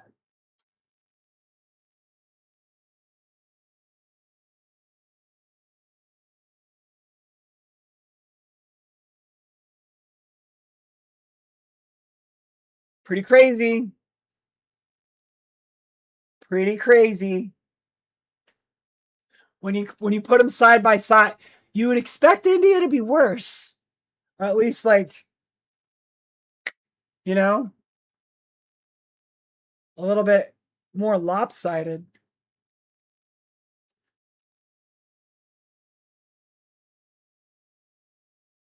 True, but standards of living makes America much better despite wealth inequality. I will say our standard of living is typically better, but I won't say that makes us better. I mean, just the sheer amount. Yeah, there's a lot of wealth. Like, we are the richest country in the history of the planet. And that's like not up for debate. So, yeah, there is more wealth here than anywhere else. But we also have like some of the most severe wealth inequality. So like I don't know, I would explain us as like a powder keg. Like there's a lot of things that are compacting and things are getting like the pressure's building. It's like something's gonna blow. I don't know what it's gonna look like or what's gonna blow, but like there's a lot of pressures, and our wealth inequality is something I would point to is one of those pressures. The average American holds about 30 times more personal wealth than the average Indian. Yeah, that makes sense. That makes sense. We are the richest country in the history of the world. And so we're just like lopsided. And the bottom 50% that only holds 2% of the wealth all think they're going to be business owners, and they blame poor people and they blame immigrants for the problems of the country, when it's actually because the top 1% own 40, I'm sorry, the top 10% own 68% of the wealth. Ooh, yeah, the average monthly salary is only 300. Now, you also have to account for the cost of living.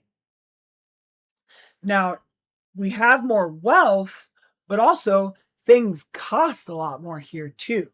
So, yes, the average like life quality is better, but not for everyone.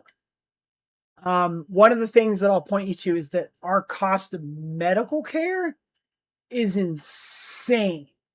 And like one small injury can completely bankrupt you. Um, Let me see if I can find an example of that.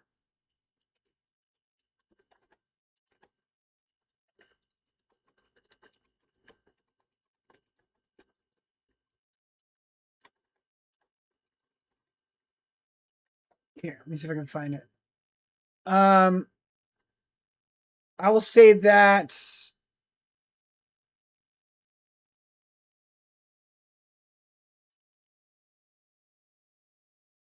here. Here's a quick blurb. I will say in the US, a high deductible plan with about $14,000 US. That means you have to pay $14,000 out of pocket before your medical coverage begins.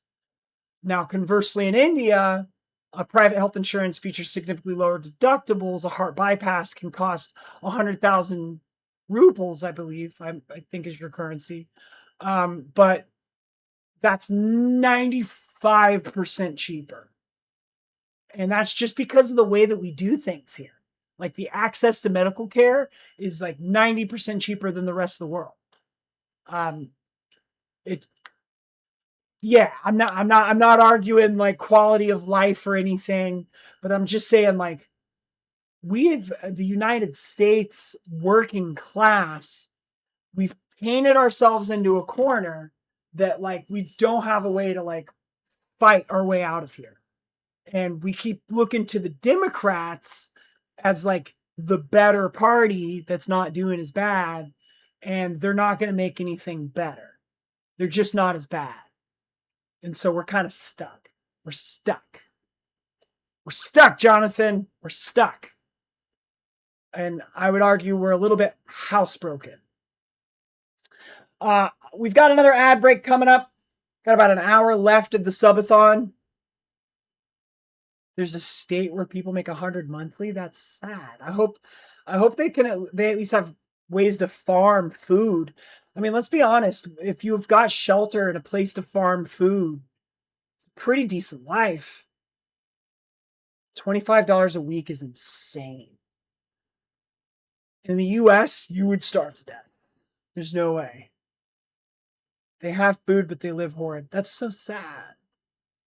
Yeah, we've got a really crazy I would say that the worst here are like the migrant farm workers.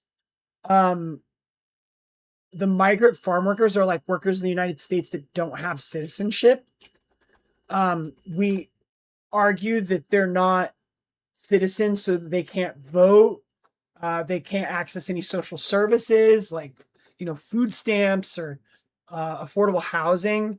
And then they just travel from like farm to farm. They work like 8-hour days. They don't actually have a home.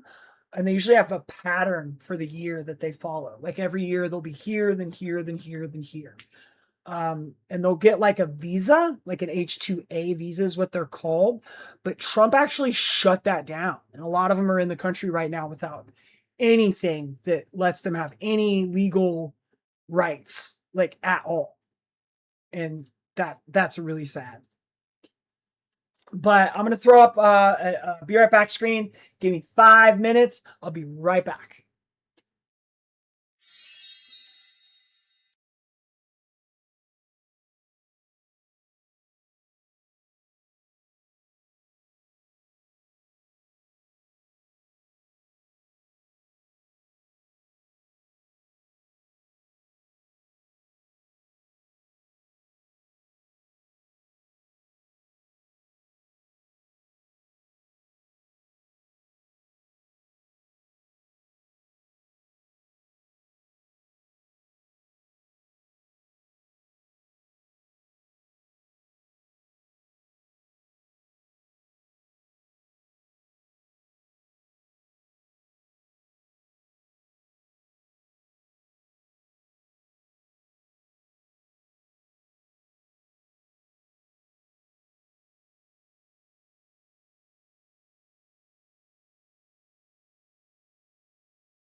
No, I didn't know that Taylor was on this playlist.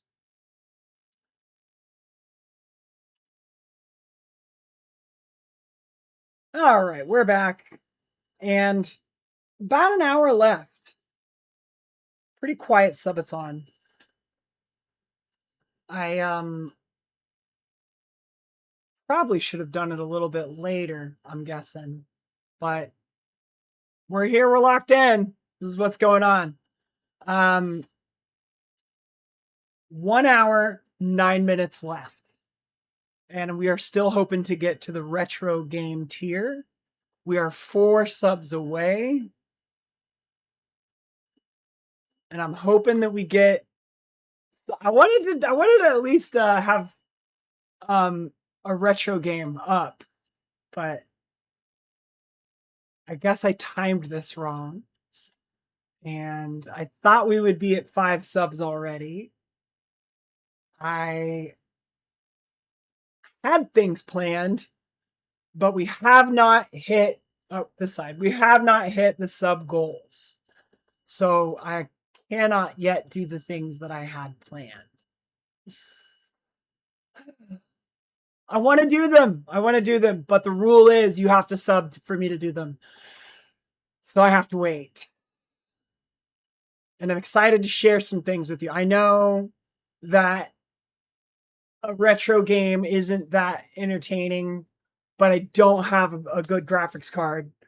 I was willing to play anything chat picks though, retro wise. Anything that runs on my computer, I'm happy to stream. I just, unfortunately, I'm technologically limited for what I'm able to actually do.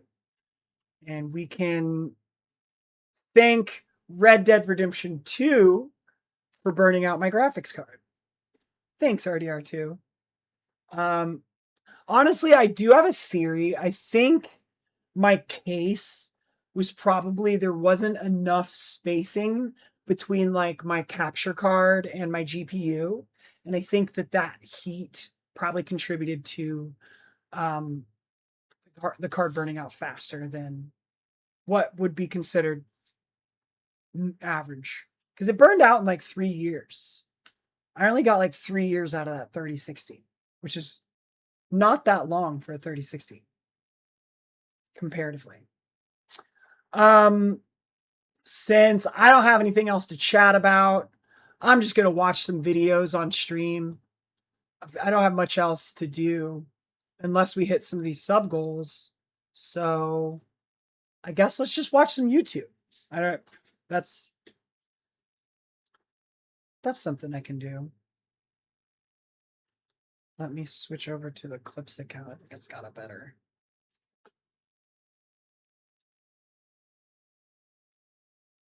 Just go to YouTube.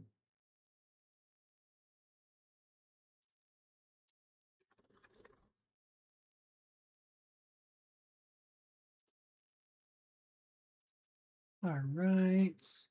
Let's watch this one. I've been wanting to see this one versus the Manosphere. So we'll just watch that.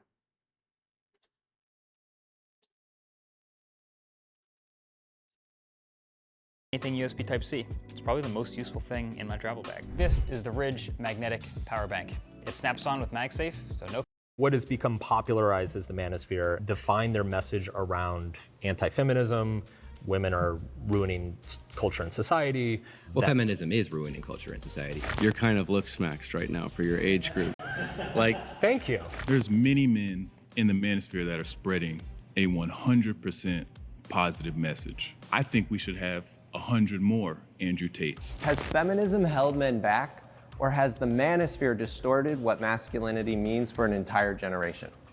I'm John Regalado, and from Jubilee Media, this is Surrounded, where one brave soul faces a room full of disagreeers. Today we are diving into the manosphere, feminism, and what being a high-value man actually means. Our guest today is a best-selling author who's made a career out of challenging the way men think about themselves. Mark Manson, welcome to the show. Thank you. Are you ready to debate this circle? I think so. All right, manosphere folks, are you ready to get into this? All right, let's get started. Hi, I'm Mark Manson.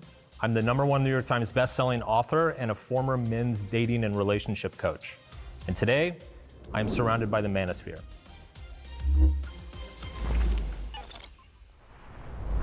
My first surrounded claim is that the manosphere is a billion-dollar business that profits off keeping men angry and insecure. If you would like to debate this claim, please get to the chair in 3, 2, 1. Hey, it's good to meet you. What's up, man? Jake. Nice to meet you. So I think it's important to ask first, what do you mean by the manosphere? I would say it is the subculture of men's dating and life advice that is particularly identifiable by its sexist and traditional beliefs. Yeah, I mean, feels a little bit no true Scotsman-y. If you define the category as being sexist, then from the category moving out from there, we're gonna have a problem. Because I'm not a sexist. And so if you wanna say that like, if you're in the manosphere, that means you're sexist, or no true member of the manosphere isn't sexist, like that's not a productive. So how do you define it? I think the manosphere are people who focus heavily on men's issues and are trying to instruct men on how to lead better lives, who are trying to fulfill a role that maybe a father should have or maybe can't because of a variety of societal environments. And they might do that well, they might do that poorly. And I think the discussion is about how well the sort of figures that are gaining popularity are doing that. Right. And maybe some of them might be sexist and some of them might be telling true things. And there's kind of a variety of mixed bags on this. But before I move on, does that seem like a reasonable starting point for what the manosphere is? That would be a broader definition. He has the usual self-help stuff. Well, yeah, you defined it as sexist, and so obviously mine's much broader. Like, I'm not even in your definition, so that's not. And I am in your definition. Right. So it's. I would say what has become popularized as the manosphere, and maybe my reading is off on this, but it's stuff like the Tate brothers, Myron Gaines, Harrison Sullivan, just got arrested. all the guys featured in the recent documentary that came out, like that kind of brand and flavor of men's advice. And I'll say this too. So back when I was in this industry, and I was giving men advice professionally, there was a pretty clear delineation between the guys who were just... Hold on, just real quick. Window capture.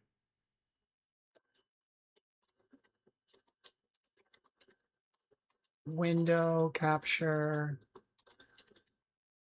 2. I just want to real quick.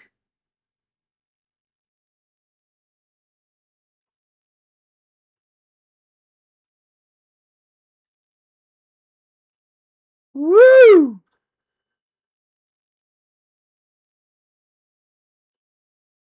Real quick.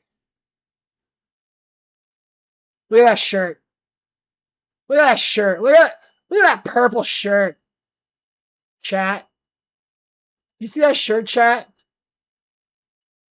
Hold on. What is this guy wearing? Yeah, men do obsess over dick size so much.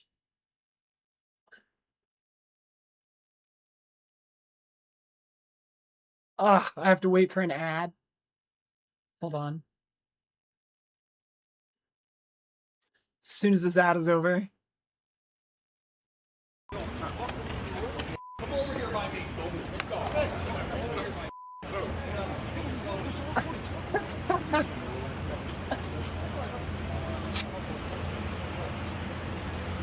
Picking all of his jewelry off of him.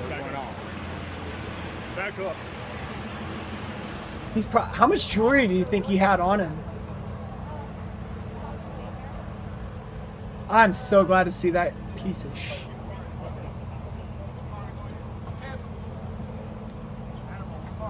I didn't know his brother was in a suit, but I just wanted to see this shirt.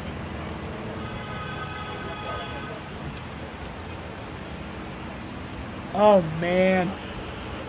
Tristan, anything to say? Cool. All right, back to the video.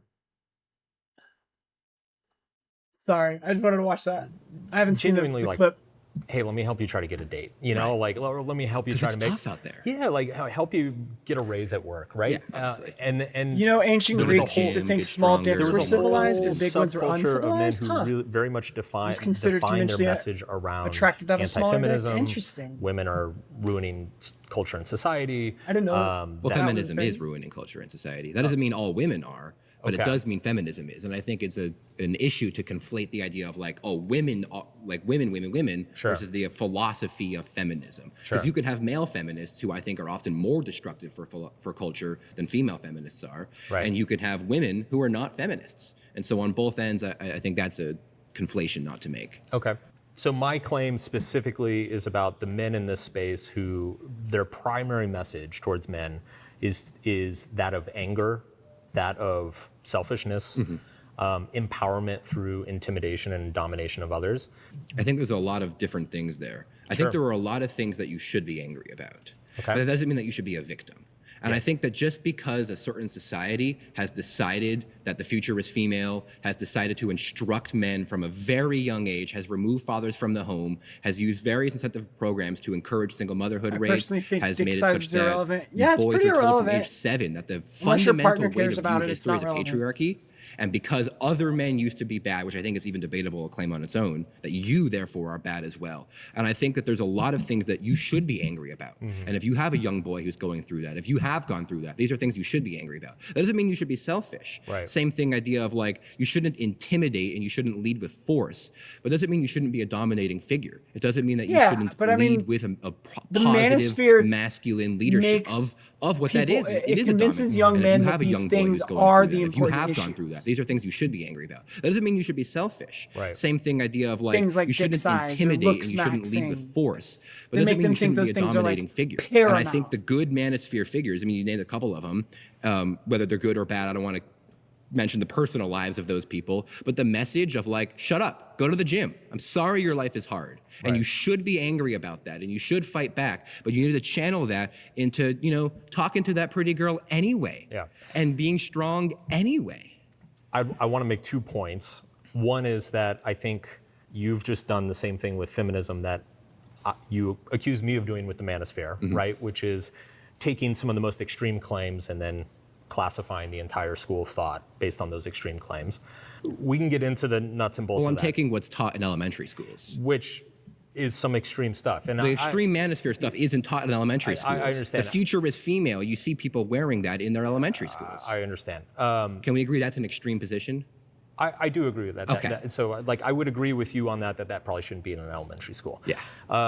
What? Funded by the state. Yes. The second point, there's the The advice. future is and then female there's shouldn't the be packaging. in an elementary Right, school? yes. What you just said, right? Get your life together. Go to the gym. Take care of yourself. Like, work Amen. on Yes, yourself. sir. Right? Like, these are all great things. My point would be that you can get that advice in 100 other different places without the toxic packaging. But that doesn't go attached to it. viral. People don't see it. The media Totally. suppresses it. The environment, if you want to get the message out, you have to go extreme. And I wish we didn't have that. And if we want to talk about how we should restructure the systems of YouTube and everything, that So would be his great. And I think claim- we're trying to do that now. His We're trying claim to- so far is that all of the manosphere content is justified because it helps push back against victimhood.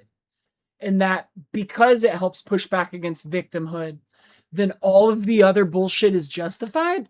What kind of lunacy?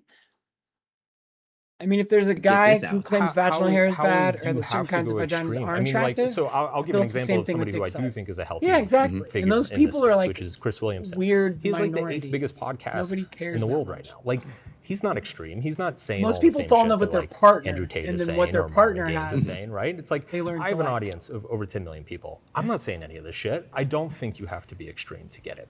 And I worry that there's some good messages was quite are a being humble brag. attached I've got to an so many audience of 10 poison million people, pills and I don't do that this a lot shit. of young men and a lot of young men don't know how to differentiate between the good advice and the toxic advice, that it's leading them down a bad path. There certainly is some toxic advice out there, but the idea that that's the primary thing that people are learning from these, I don't think that's true. If you're gone down the rabbit hole and you're watching, 6 hours of Myron Gaines and 4 hours of Andrew Tate and you're watching Clav streams all the time, these people, that's not the majority of people who are involved in the manosphere. Totally. It's People not who what's happening. fight gender The things that wars you're are getting stupid. from these Yeah, people are it's- saying, you know what, maybe you should Gen- put more gender into is your, into stupid. your look. It's not everything, We're kinda but stuck in obviously a your look matters. gendered And maybe you should go to the society gym. It's right not at the moment. everything, but obviously the gym matters. All of these messages may be packaged with a more extreme idea to it. Sure. But the extremeness is how you go viral. And someone like Chris Williamson and someone like yourself, these are great people, but you guys aren't being the number one talked about person on the internet. You guys aren't changing the fundamental way that people view their culture. And I wish you could,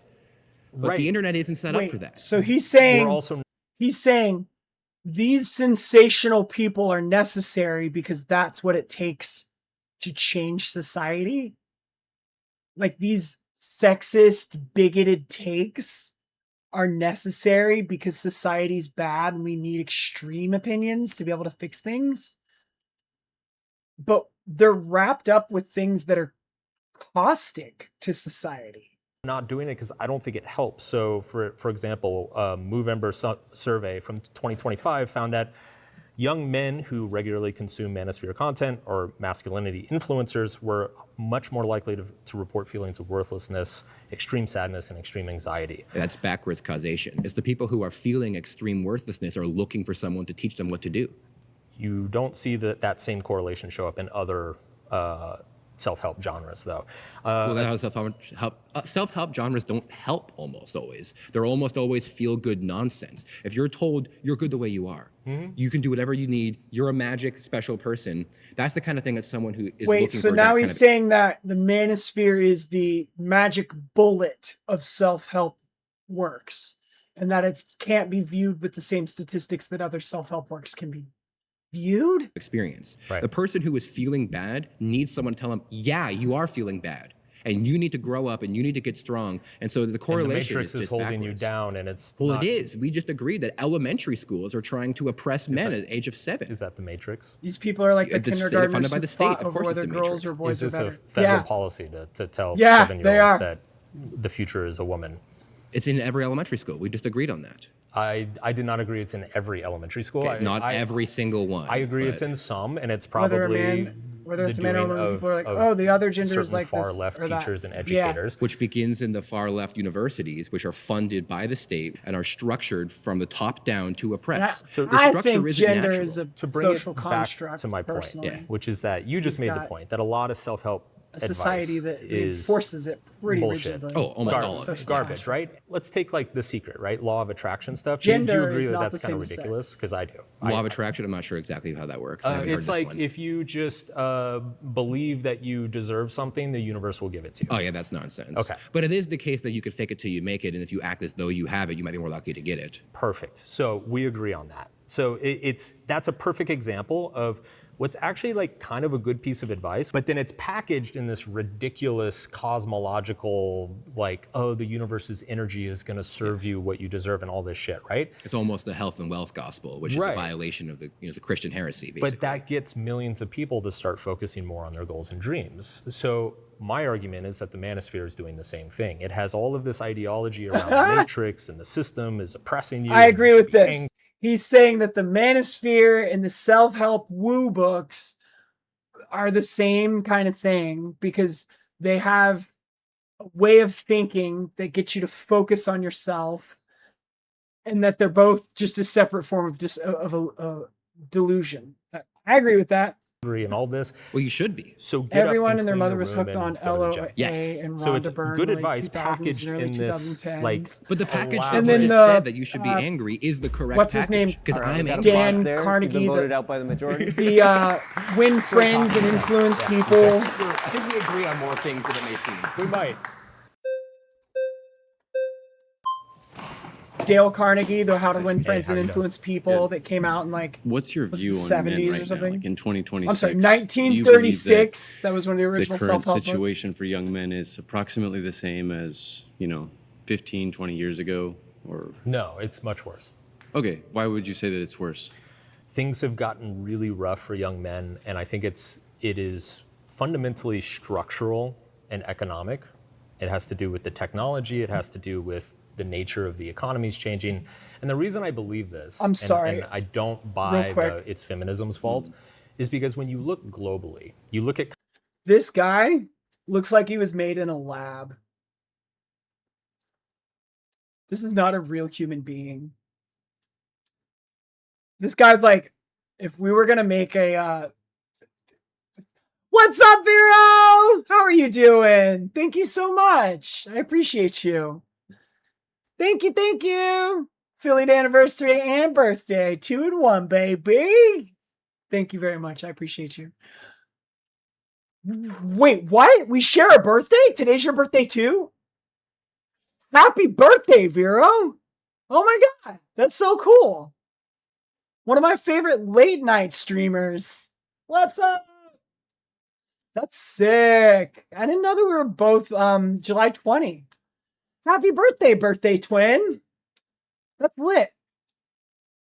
Countries that have Let's hear more from this had a fake large person. feminist This kid impact, is not a real the human young men being. are struggling just as much there. Thank you. if not more. Yeah, it's And if you look at some of the it's countries that are okay. even more progressive and more feminist than the United States, the men are doing 80s better there than they are babies. doing here. So I don't think it's Your future feminism. kid's birthday I think too? it's happening at The a much 80th? more fundamental I thought you level said than you're not people having think. kids. You're just I gonna hear work. that, and honestly, I agree with you that a lot of these manosphere characters, they use the anti-feminist and anti-woman thing as a kind of, it is a packaging, and it does obviously go viral. Yeah. But I think what's interesting to me Oh, is I that did we not have this expect him to be conversation this of, metered. does the cart come before the horse? Is the manosphere causing men to be angry at women, and that's causing more incel behavior, or is the society becoming more difficult for men to navigate and creating more incels that are already frustrated, and then they see this content on YouTube saying, you should. Okay, so now this guy's argument against this claim is he's trying to introduce a chicken and an egg argument.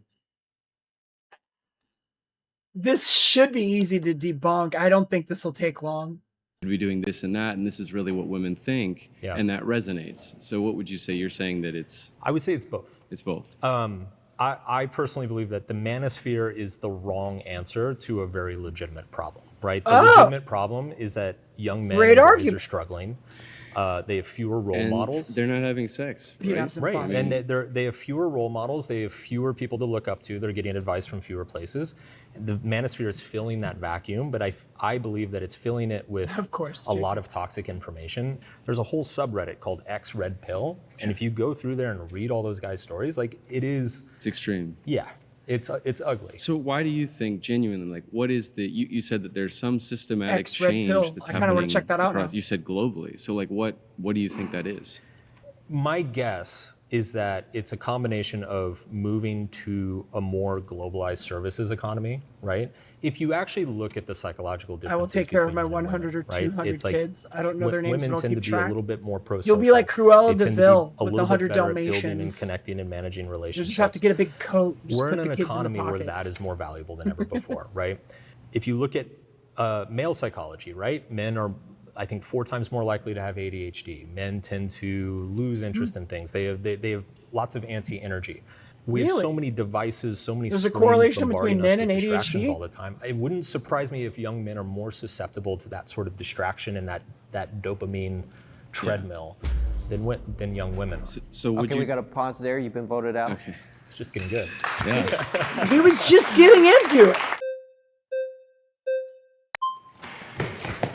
And that guy had a legitimate criticism. The chicken and egg thing. Sorry. didn't Really have went legs. for it. So what do you think is extreme? Like what are some of the extreme? I just gotta say real quick, this guy has fight in his eyes. So I do expect this one to get a little spicy. Views. I would say anything that is intentionally demeaning the fundamental value of a woman. Could you give me an example? Well, the body count example. But can you understand how there is a correlation between being willing to take a lot of dick from a lot of different people and not thinking highly of yourself? Perhaps, I don't know. So I don't think that you're lowering the quality of a woman by saying like, hey, just so you know, it's probably not the best thing for you to. But that could be true for men as well. Men should not be taking dick from a lot of strangers. I agree. Both genders. That's It's true for straight Both men as genders. well, taking lots of vagina as well. It's generally low self-esteem correlates All very strongly genders. with sexual partners overall. Totally agree. Yes. I think it's worth. But that doesn't make them worse people. The same way, like somebody with low self-esteem is more likely to abuse alcohol or drugs. Totally. Like, doesn't make them a bad person. But it's not good, and also But correlation taking is dick not a little causation. bit worse than giving it. Why? All right, we got to pause there. You've been voted out. Reminder, we want to stay focused on the prompt, the current prompt. Thank you. Okay. That was such a dumb argument. I thought he was going to be spicier than that too. That was a dumb argument. Hi, What's up, man? nice to meet you. How you doing? What's your name? Correlation Mark. between My name's Mauro. low self-esteem and high Are you sexual activity. familiar What? with the red pill, blue pill philosophy? Yes. My understanding of it is that the blue pill is basically what society has taught you. You know, do what the man tells you, follow the typical 9-to-5 job. And then the red pill is when you wake up and realize that nothing is as it seems, that society has been duping you. I love blue and that pill. it's our I don't want responsibility the as blue men pill to, either. you know, take control of our lives and I want go back to the the way nature Give me the intended. red and black pill. How'd I do? You did actually pretty great. Okay. Do you believe in that? No. Not at all? No. Not even a little bit? Look, I believe like society's not perfect. Right. Hail the Society's definitely, establishment. fucked May the up. establishment will Okay, forever. Oh my God. That's true. But I don't think there's any Oh, sort hail of the meat grinder. conspiracy thing going on. As a man, yes, you have to take control of your life. You have to build value for yourself. You have on. to do something I mean, with yourself, it's right? in your best interest. 100% agree with that. 150%. Yeah, it's what I disagree with is all of the packaging and the philosophy. No, right on. Yeah. Actually, I actually agree with that. I think actually like the supposed like manosphere whole ideology actually has been actually hijacked. You know what I mean? With these people like Andrew Tate or Nick Fuentes. You know what I mean? Like I don't Why think is he they're here? the epitome of masculinity. Yeah. You know, I don't think that really represents what a man actually Enough is. of these contrarian anti-establishment people oh, on yeah, the dude. right. Bring back Reagan. I mean, I do believe with some of their ideologies, but not entirely. Back You know what I Thatcher. mean? Like, do I think men Or and women are Ike. equal? No. Yeah. Do I believe that they're complementary? Yes, absolutely, for Jesus. sure. But I just want to tell you also, like part of the manosphere right philosophy is the red pill. just blue put the pill, and brake actually on the do gas pedal. 50% believe in that. And I do believe in the Matrix, you know what I mean? And you're stuck in this rat race. Yeah. You know what I mean? And you don't want to be part of that. And then I mean, a lot I've of been people actually, were kind of like hoping Trump quote, would like cause red pill, this that type really of take that acceleration. philosophy to heart. You know, the I was thing not about one of them. the red pill, blue pill, right? Like, you could look at that as just taking responsibility for your own life, Absolutely. right? Yeah, And and that's an idea. That's a very thousands simplistic of view of years this old. man. Absolutely, yeah. That's It's not the what it's analogy of the become. cave. Yeah. You have these men stuck at the bottom of a pit of a cave, Yeah. just the watching pure allegory. shadows. Yeah. And that's to me almost the allegory same of as like man. you're watching the news, you're watching TV. Yeah. I think we can all agree like the news isn't 100% truthful, and then once you wake up to this illusion, you leave the cave. You leave the cave of deception, and you wake up to actually how the world He's truly literally works. And the referencing world definitely the allegory works of against man. us. Yeah. Absolutely. This I am dominion Nero, is and not I am telling of you the way Lord. out of the This Matrix earth, is to suck actually, dicks. the devil controls it. And Start he's the one gargling. actually, I All definitely right, do now, believe. now you lost me. I know. It's okay. We were Wait, doing what did he really say? well. It's okay. I do now- believe now- Earth, actually, the devil controls it. And he's the one, actually, I All definitely right, do believe. now you lost me. I know. But- Actually, Oh, he's absolutely. going Christian. This dominion is not of the Lord. This earth, actually, the devil controls it. Earth And he's the one, actually, I all right, definitely. controlled by the now, devil. now you lost me. I know. It's okay. We were doing really No, well. it's okay. I mean, that's just my I opinion. know. you know? And then I you respect mentioned it. I you mentioned law of respect it. attraction. I actually believe in that. Yeah. I believe in law of attraction, and I believe in manifestation. And I'll just say like I have a manifestation example. Okay. He's gonna give I us a was manifestation thinking example. of penny loafers. I was obsessing about them, and I'm not even kidding you. I had a dream of penny loafers, like Penny loafers. And then I went to my local store, and I went to the shoe section, and I saw some leather shoes for $20, and my dream told me that, and that's why I'm here. And then like I don't know, I just thought that was like an example of a manifestation, law of I'm attraction. surprised in none of these action. people brought the love it, man. Jews. Yeah, it's probably coming. Well, thank you very much. Wizard Thanks for talking with me. people's All right, property pause there. cards. Did you say penny loafers? Yes. Can we get a? He There's some manifested killer penny penny loafers in the circle. If we Yeah, could no, get they're badass. close-ups I of like his those. style. Who's in the pink penny loafers? How's it going, Dave? What's up, man? Good All to right. meet you. So when you say billion-dollar industry, can you give me some examples where they're making money from? Tate's Hustler University, I think at one point he was bragging that it was making 12, 15 million a month. Sports betting. Fact check. BuzzFeed analysis on October 22, when Andrew Tate relaunched Hustlers University as The Real World, estimated that the memberships for that month totaled $8 million to $11 million.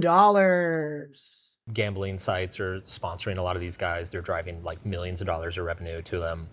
OnlyFans, like a lot of them manage OnlyFans, so like they'll tell the you OnlyFans how like the managers. Matrix is holding you down and how women are, these women are disgusted, and then they will like turn around and promote the OnlyFans girls that they manage to you. So it's Would you say like online dating courses as well?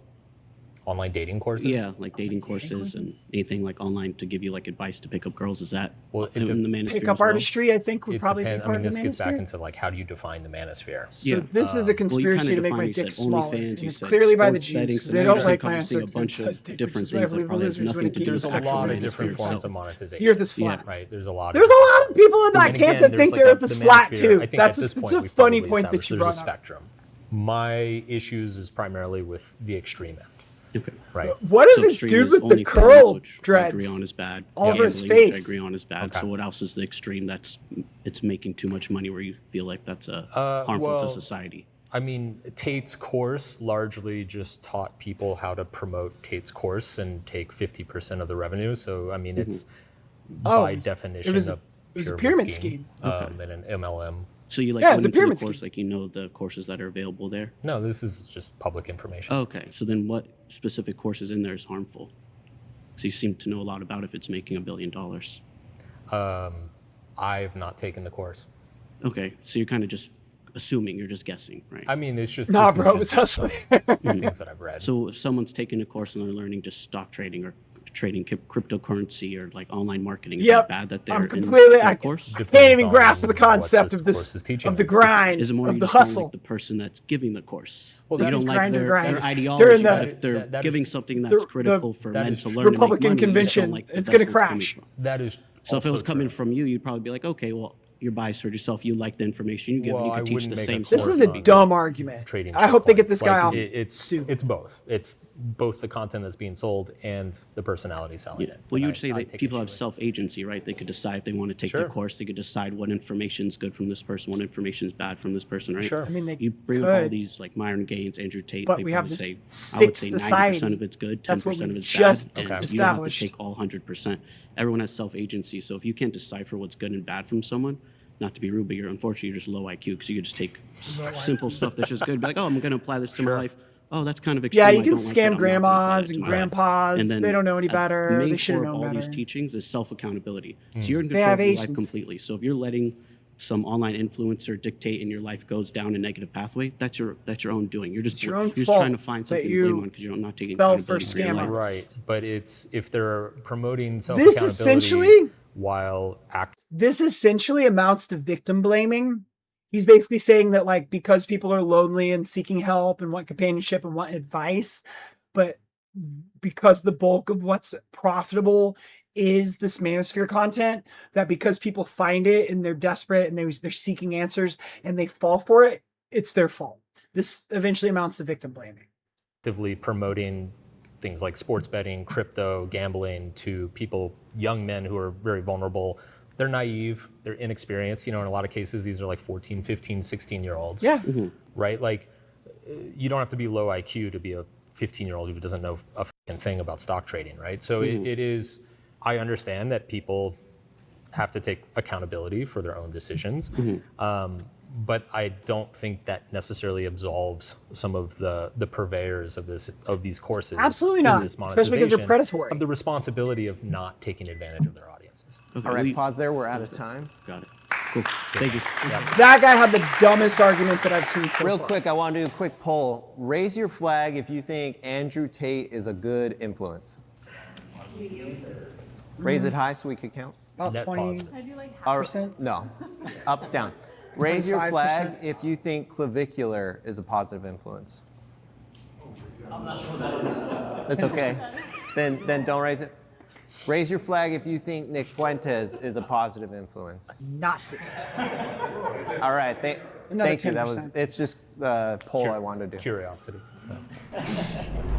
My next surrounded claim Nick is that a Fuentes woman's is body somebody count I wouldn't even doesn't sit matter. down to have a debate with. Hello. Clavicular, Hi. I would. Nice to meet you. Nice to meet you. Okay, so mop the personally, I floor do with feel like a woman's body count does matter. Why is that? This Because woman is claiming a body, I feel body like count if matters. something's used, there's no value to it. It's just, I don't want to like This lady hates be herself. mean, but it's dirty. Do you believe that women have value outside of their body and their sexuality? Of course. Yeah, of course. A woman can be smart and still sleep with a bunch of men, but why not be the whole package? Respect your body. It's your temple. She It's just a part defeated of her own who argument. you are, so respect it. Well, that's interesting, actually. Why do you think it's disrespectful for a woman to sleep with multiple men? He's gonna disarm this Because so you're quick. allowing different energies onto you. There's no concrete What if thought. they're in committed, loving relationships? What if it's been like a long series of 2-3 year relationships over 10, 15 years? Well, then you wouldn't be dating a bunch of people. You wouldn't be sleeping with a bunch of people if you're committed. So But you would have a high body count, right? to me, I feel like a high body count is realistically maybe over 4 or 5. So when I think high body count, I'm thinking you're sleeping around, you're having one night stands. I respect Hi, it. Ryan. That's where, How are you? uh, Welcome to the agree disagree subathon. comes into play. Sure. But me personally, it's self-control. Be mentally He's strong already enough to defeated her own say no. argument. Be mentally strong enough to Why stick is he to letting one her person. keep going? Yeah. That's a totally valid preference. I'm doing really my good. argument We're on a is that subathon. A body count Any is, type of it's support just to one the piece of stream will data, extend the and timer. I think it's a pretty arbitrary The piece next of data goal to because hit will be a people retro change. They game have that will play complicated with my life stories. janky You know, maybe integrated you're a party girl processor, in your graphics 20s, card. and then you settle down and get serious, you know, in your late 20s. But as of Maybe you've right gone now, through we're a just bunch of chilling. shit, you know, had a How's hard your day going? upbringing. So it's you have to address the individual in front of you, not just the number. Do you disagree with that? That's a good opinion, but I stand firm on mine. Nobody should all have a piece of you. I wouldn't want somebody to hear, yeah, I had He your has a girl. weird Yeah, I got it. world you know? We viewpoint. got to pause there. You've been voted out. Yeah, by the get her majority. out of Okay. here. Return to your seat. She doesn't even know what she believes. It's just vibes. By the way, as to somebody meet you. that Great to has meet been on Jubilee, I hate to shatter the illusion, but the running to the chair is fake. They choose who's going to be next, and the running is really just kind of like just for the show. I'm Michael. So when you say a woman's body count doesn't matter, I just wanted to ask if there are any conditions or qualifiers to that, or do you literally mean it doesn't matter, whether if she's a virgin or if she slept with 197 people just last The month? concept It's of totally irrelevant virginity to is everything. dumb. You shouldn't take it into consideration at all. I mean, obviously, Why not just start there? Some people are going to have certain values, like if you're religious, for instance, or if you have like certain social Virginity is beliefs. not even like an My actual like point technical around this thing. specifically, if I'm going to clarify the claim, is that it matters if you're a single man and you're meeting a woman. It's just like if your on the hymen list is of things that broken, you and it should can be happen concerned about, that you should be accidentally. worried about, Sometimes it is doesn't so get broken low from on having that list sex. that you shouldn't even think Virginity about. as You a should be concept primarily is concerned stupid. is she trustworthy? Do you communicate well? Is she fun to be around? Do you have shared values? Do you see yourselves going long term together? What she's done in the past is a very, very tiny factor in all of those things. Yeah, so I think Yeah, that's it's a really interesting, solid but I would argument. say that I think that there's a lot of evidence to suggest that body count and sleeping around and having a lot of sexual partners and experiences actually directly relates to a lot of those traits that you mentioned. So I'm specifically thinking about a study or meta-analysis from the University of Utah, which found that the more sort of sexual history that you have, the more body counts that you have, the higher the predictability of divorce is. So I think that the specific study that I'm referencing, if the woman slept with, let's say, over 10 women, is what I think it was, that cohort had by far the highest divorce rate or predictability of divorce. And I think that that's pretty wasn't intuitive, right? significant. Like if I had a wife and you had a wife. He said it was just and, surprising my and wife needed slept with further 3 study. women and your wife slept He's with 40 referencing this women, report as and, like you know, concrete. we're hanging out, and let's say the pool guy comes over and he's going to open up our pool.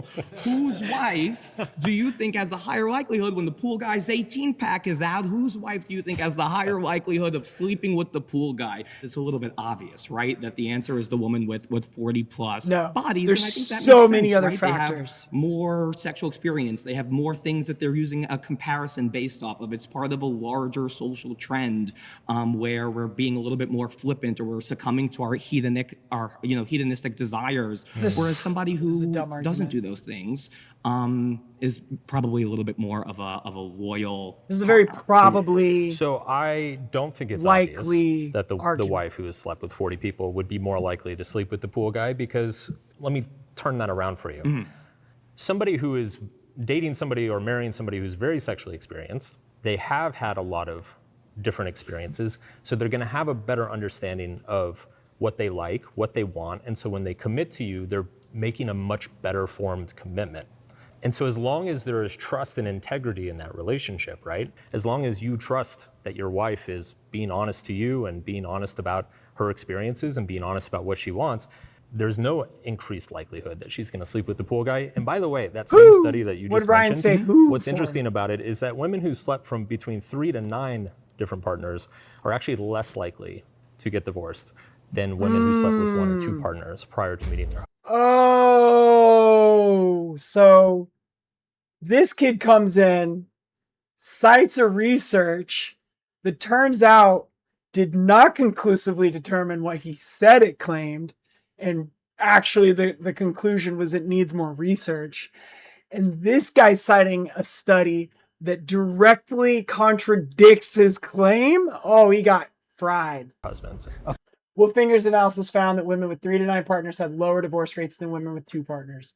Women with 0 to 1 had the lowest divorce rates overall. So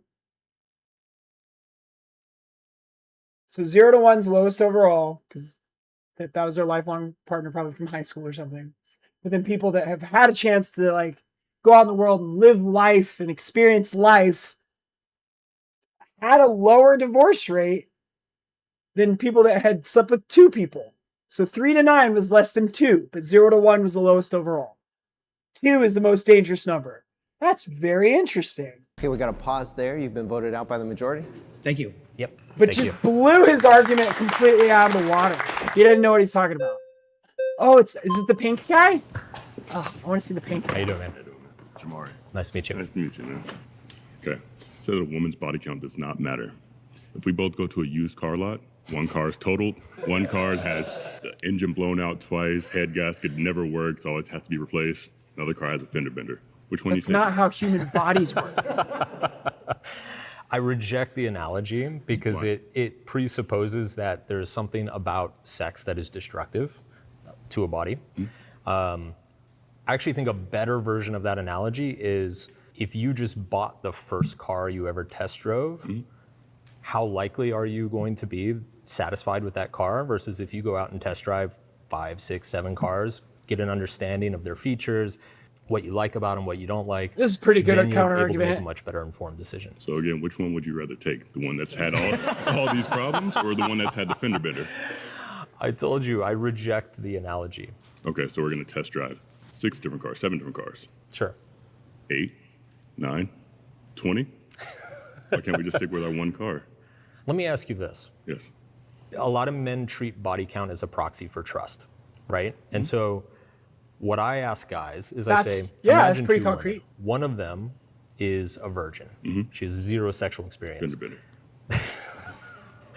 Sure, fender bender. But you catch her lying to you, she doesn't keep her word, she's unreliable. And then there's a woman who, let's say she's been with, I don't know, 10 guys, whatever.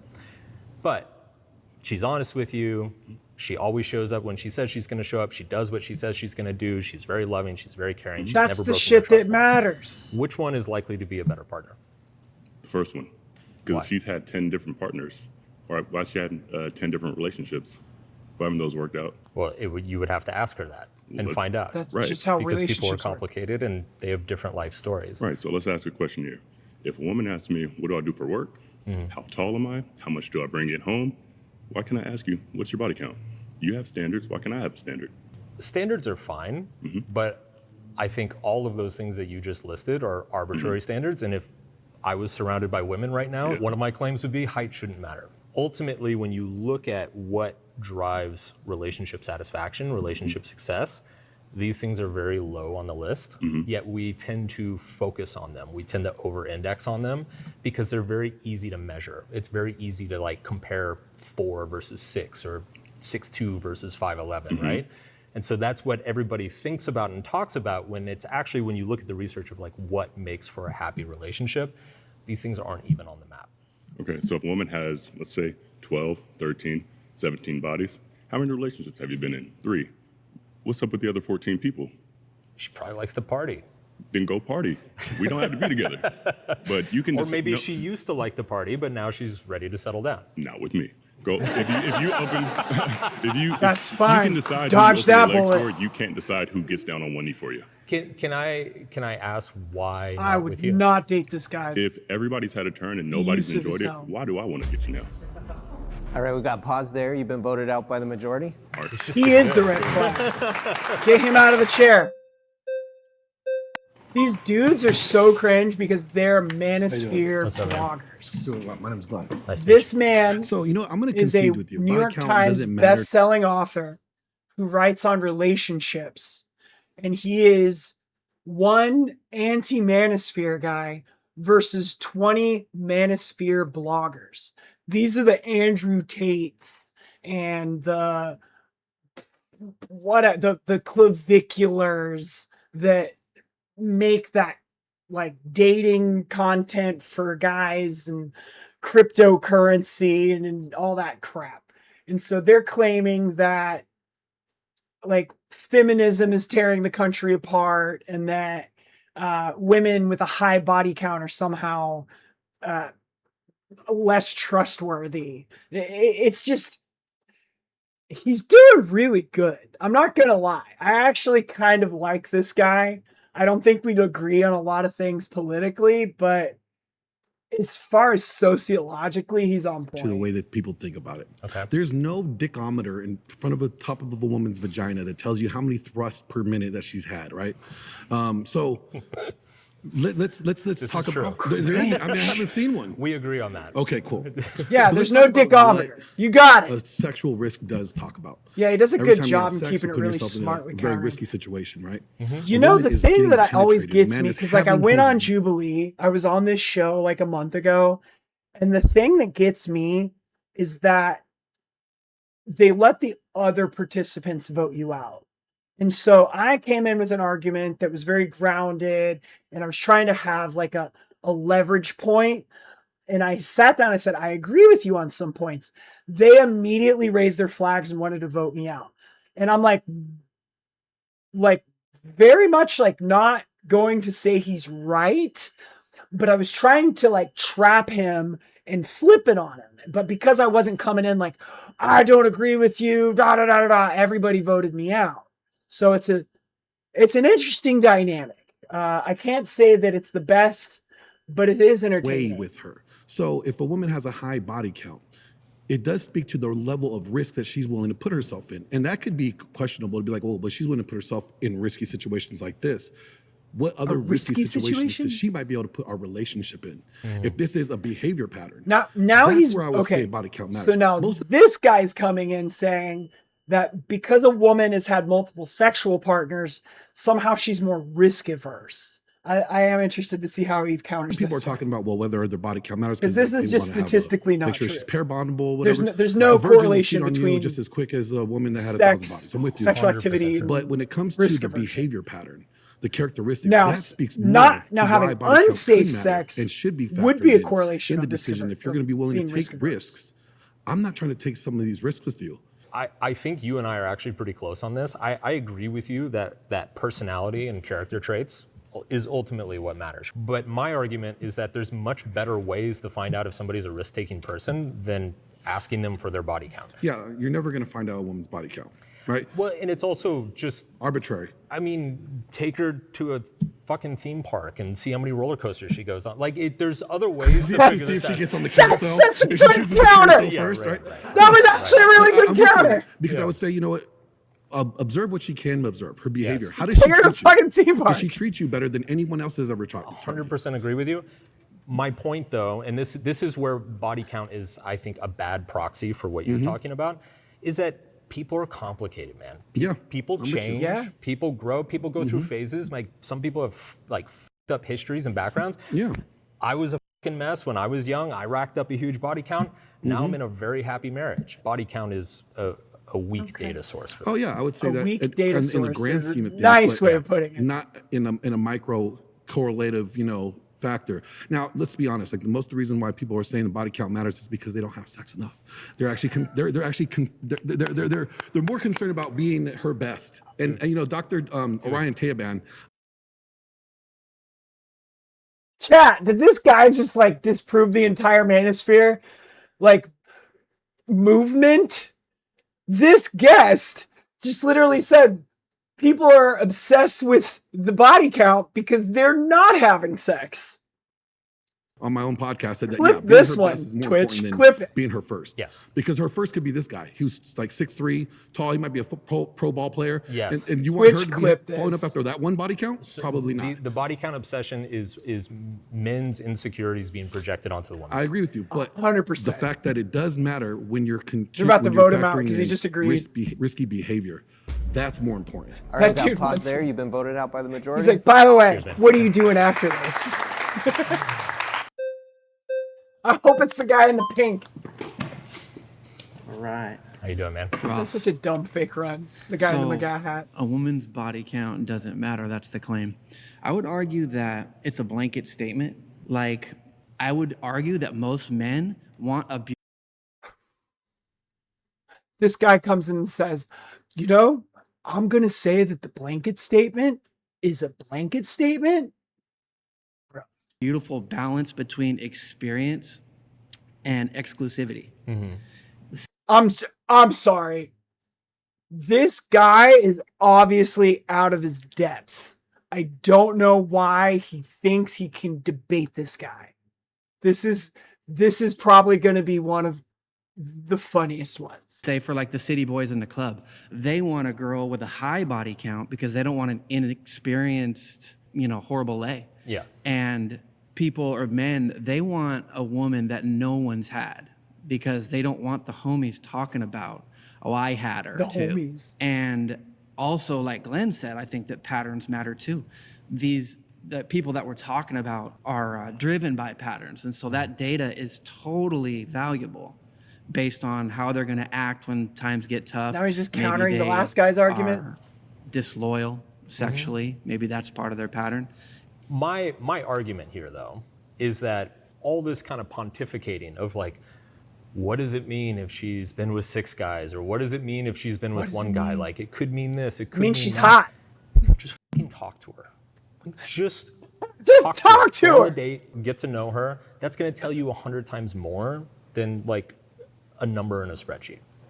I understand that. 100%. Walking both sides of the line, both walks of life, I would like to have my partner be less experienced and more loyal so that her sexual compatibility is malleable to mine. Right. We get to mold our sexual partners to our liking and vice versa. And I think that that's Wait.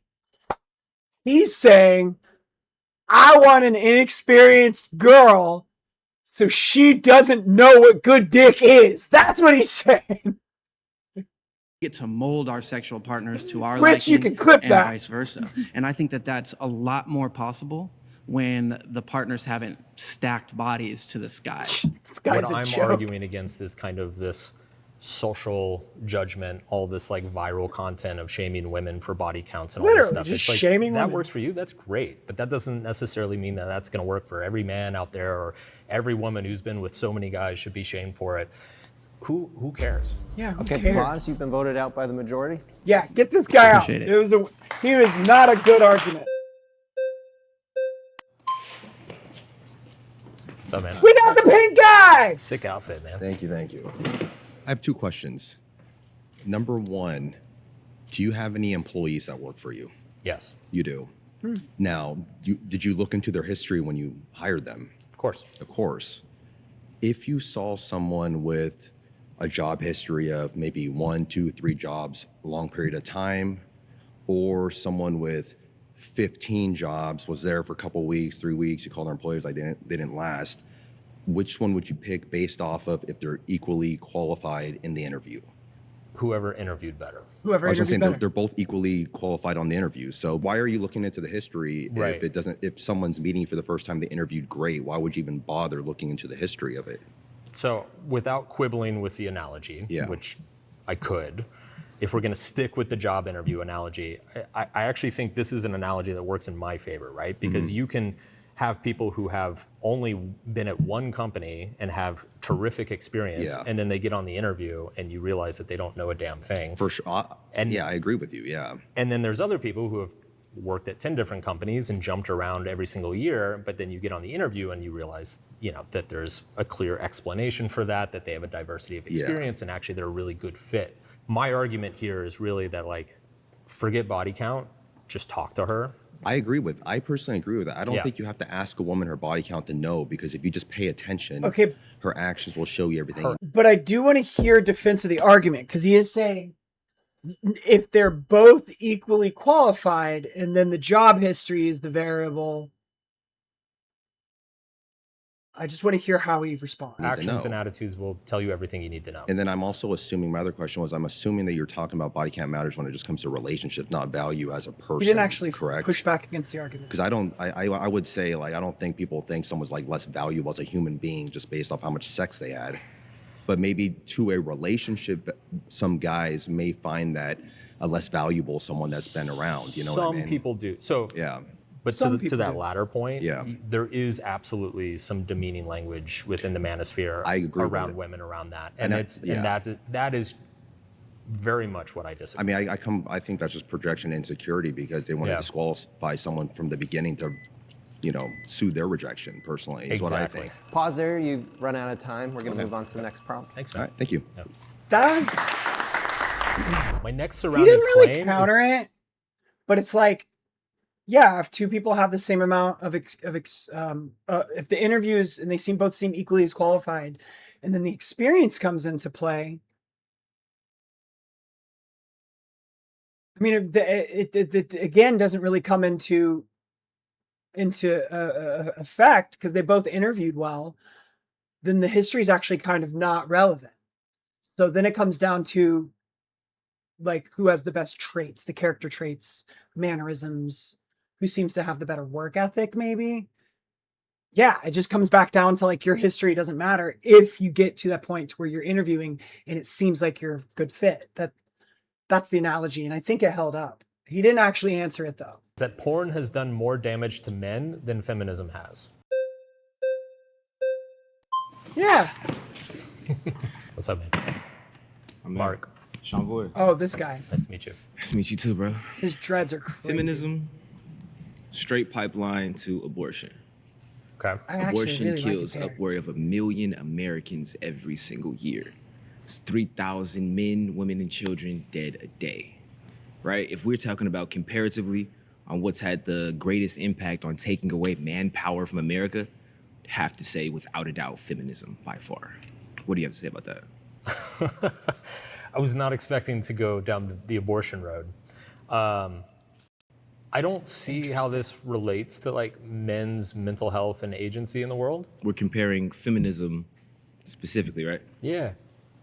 To porn. Yeah.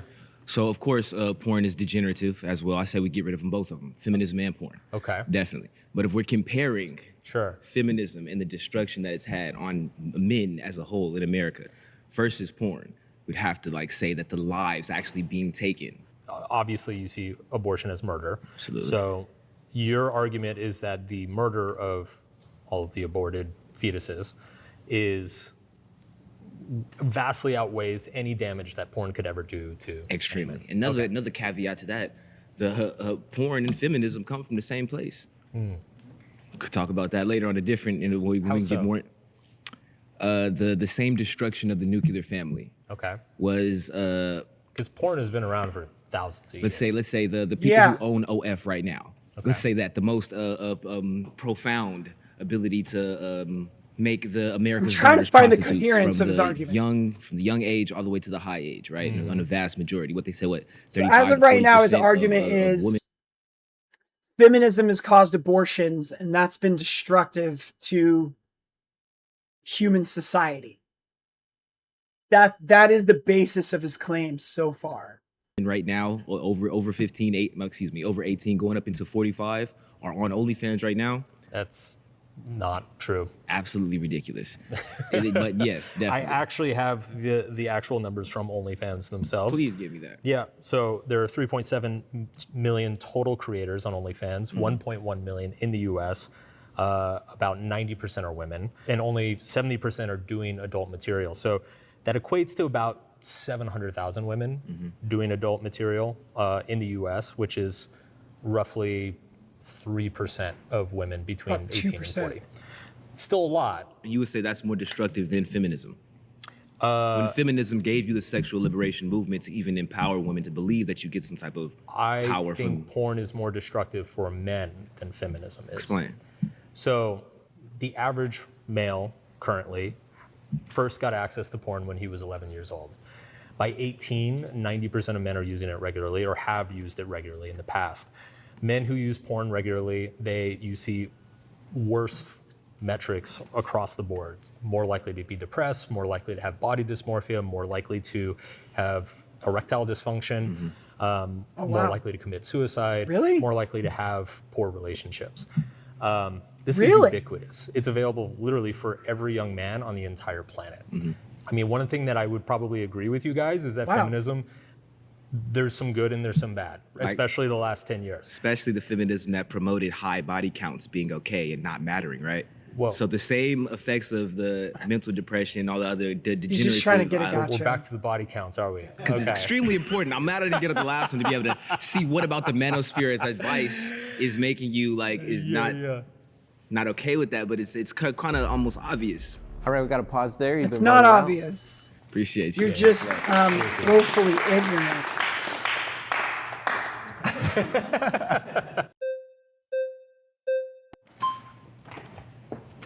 Hi. Hello. Jessica. Mark. Nice to meet you. Was the Porn guy in the is pink more standing? dangerous or damaging? Damaging. Damaging to men. Okay, so porn use is selective. Not every man uses it, but every man is subjected to feminism in their society, in their marriages, in their workplace, in their home. You can choose autonomously not to watch porn. You can't choose to end no-fault divorce, which is exposing children 70% more likelihood to being abused. Same with the women. Opening the welfare program for single mothers, which is increasing the crime rate, which is affecting all of society as a whole, not just men singularly. Ooh. If that were true, then you Real would quick, expect... I just want to I want to make sure read this out loud. Losing welfare benefits is directly linked to increased crime, not expanding them. In a 2022 study of supplemental security income benefits found the annual likelihood of incarceration increases by 60% in the 2 decades following SSI removal. To see There male is mental a health correlation. decline in the most progressive countries in the world, right? There are Between countries that are taking even more benefits away. feminist than we are. UK. Sweden, Switzerland, Germany, Australia, there are lots of them. You don't see the same decline in male mental health that There's you see 41 here or in the UK. countries. Are the Let me populations read the this. same? There are 41 countries with higher gender parity than the United States, according to the World Economic Forum's annual report. A large survey of researchers found that broadly, gender equality produces better health outcomes for men and women, although the results were mixed and limited by factors like self-reporting and failure to examine more nuanced environments. In Germany But gender and Sweden equality as they are in benefits America. everyone. There's lots of differences, obviously, but my point is that if feminism was just by and large the problem for I think men's both. outcomes, Yeah. then you would see a clear pattern across all of the most progressive countries of the world, and you would not see men Correlation? struggling in non-feminist countries, right? Well- So there are countries like China and Japan where men are struggling even more than they are here. That's an indicator that feminism is like not the root cause here. Okay, but the argument is porn is doing more damage to men than feminism. Yes. You can choose as an autonomous adult male who's accountable for your own actions and behaviors not to watch porn and engage in that activity, but you can't choose to avoid feminism in society. Correct, but it's, if 11-year-olds were getting access to cigarettes and alcohol every day, would you make the same argument that those 11-year-olds, they can choose not to indulge in cigarettes and alcohol? Well, or would the you tell difference would you tell actually- the purveyors of the cigarettes and alcohol, get the hell No, away from I would the probably 11-year-olds? tell the parents, your child isn't autonomous. They can't make their own decisions. They can't consent. So you as a parent need to be more controlling over your child and their behavior. So children, making an equation between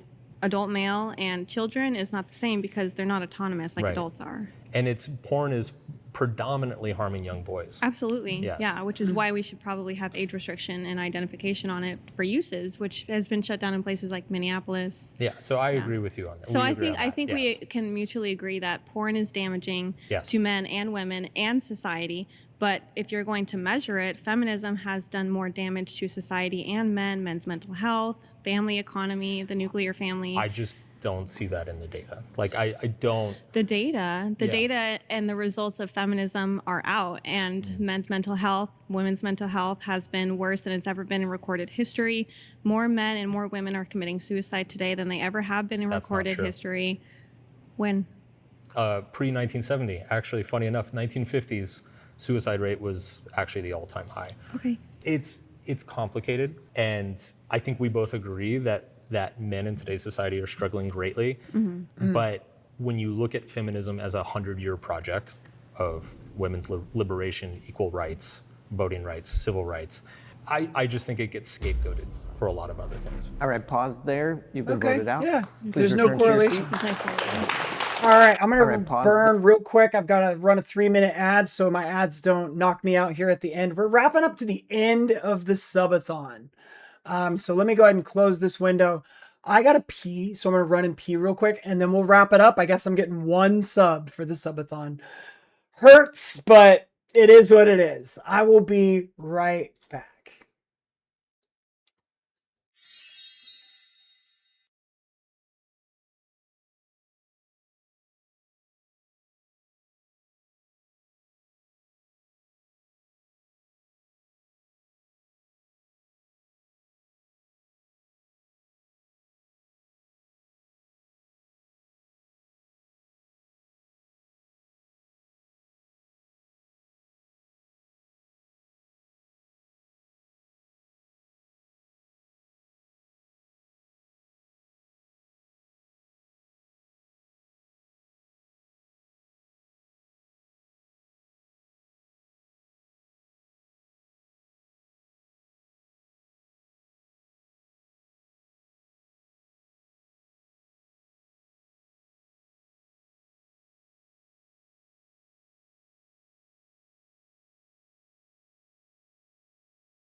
Woo! Okay. Last 2 minutes.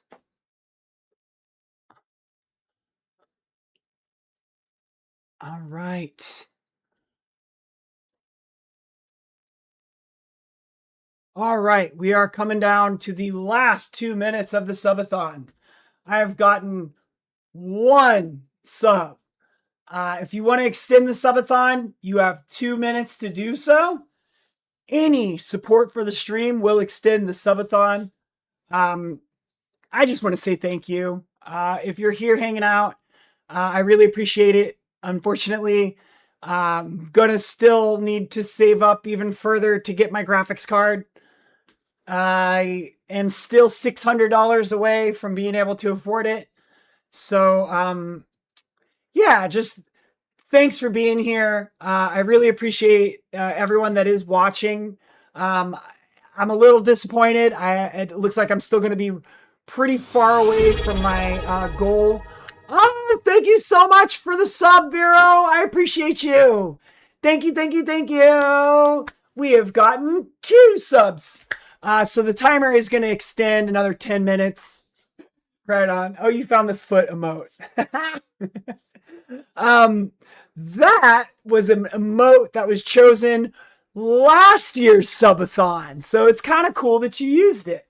That is the we call that the foot fan heart emoji, the footophile.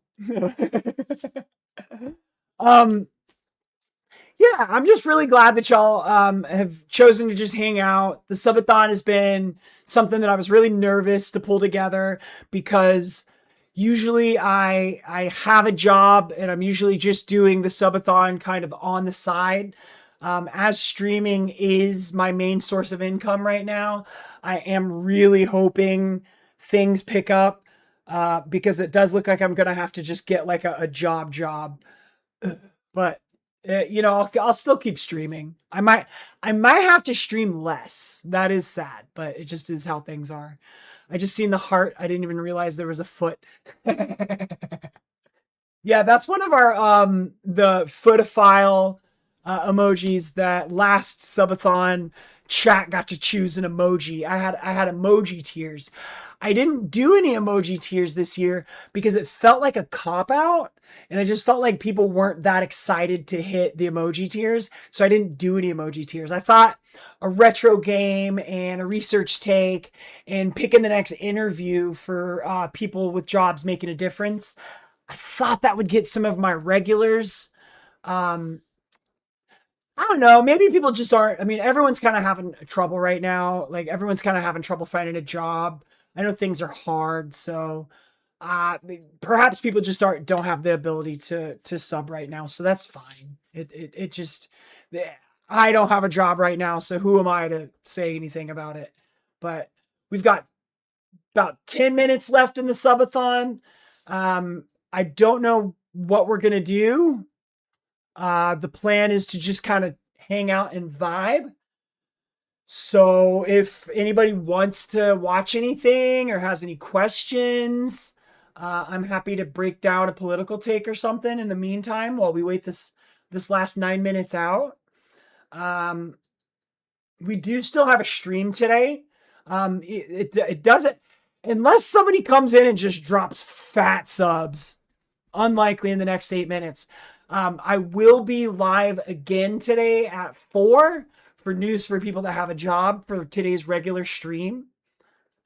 Yeah, that show is cool. So Jubilee is a really interesting project where they just take one person with a strong political opinion and they have them come up with 3 claims. And then they find 20 people to attack those 3 claims. And I was on one that they did about a month ago that was called, it was 1 MAGA versus 20 far left. And I was one of the 20 far left that they had done. Let me see if I can find it. 1 MAGA versus 20 far left. That's this one right here. And so that was a really fun day where I got to debate this guy's name's Dave Rubin. Economically attempted even. Check this out. This is how I can afford this. If we watch this one, you'll see somebody that you recognize. Let's see. He said wokeism did more damage to America than Trump ever did. Center in 3, 2, 1. He's quick. Yes, I am. So I find it interesting that you think wokeism has done so much damage to America as opposed to Donald Trump. Wokeism did not kick 17 million Americans off of, say, between 10 to 20, maybe. So, all right, you're off by about 40. There's about 52 or 53 Muslim countries. Yeah. In any of those countries, how's it going for minorities, women, gays, Christians, Jews? Yeah, I can say that other nations, it's extraordinarily repressive. But like I said, We got to pause there. We got to pause there. You've been voted out by the majority. Okay. Please return to your seat. It's been fun.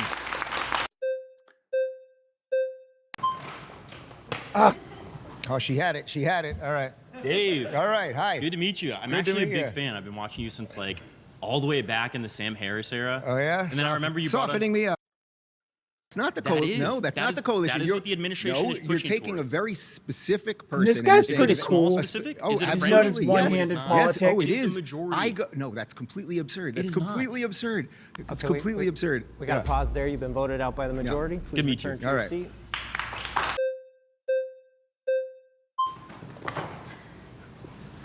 Good grab. I want to go to your prompt in a second, but I just wanted to address, so I actually come from a Christian background. I Yeah. spent a lot of my career debating Christian nationalists.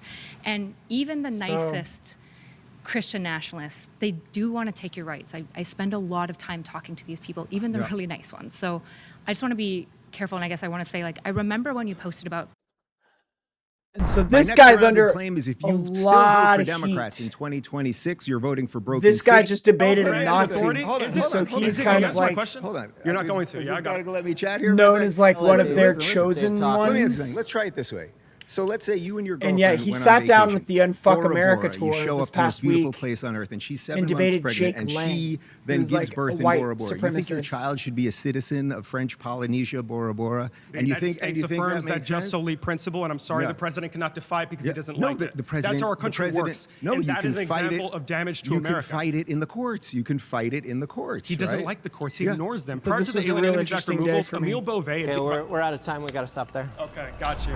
My next surrounded claim is if you still vote for And Democrats so this was in the one that I was 2026, in, you're voting for and broken cities, unfortunately broken my- schools, and broken borders. My debate If you would got like to debate this claim, trimmed. get to the I chair didn't make in the final 3, edit. 2, 1. But I didn't really have a great argument anyway because Hey, how are you, Sen? I didn't want to Next surrounded debate claim is that progressives and push sort of- normal, moderate Americans to the right. Like to debate this I claim, couldn't please get to the chair. defend 3, Democrats in my 2, arguments. And it was really hard because his questions and the ways that he worded them sort how of are put you? you on a position to defend the Democrats. to And I meet you. just, So my that's not my argument camp. here is that what Now this is the smartest person that talked that day. And this is hopefully entertaining for you. progressives are doing is opening up opportunities for people to reevaluate the way that they see politics, right? Progressives are arguing that more pocket power should be delivered to the average American. That is like one of the foundational tenets of progressivism. Yeah. I'm Can you confused say as- what that? What is more pocket power? mean? Okay, right. So this is the idea, right, that under our current system, we see that the majority of power, as well as just like monetary control, exists within people who own private property. And to essentially decrease that gap, progressives want to give more power to those who are in the workplace. Do you not want people to own private property? Well, I'm definitely anti-capitalist, I would say. Yeah. So I would So- say that right, workers so should that- own the means of production. Right. Oh, so you're a communist? Yeah. Oh, It was- interesting. Yeah. Wow. Hold on. Let me resize this.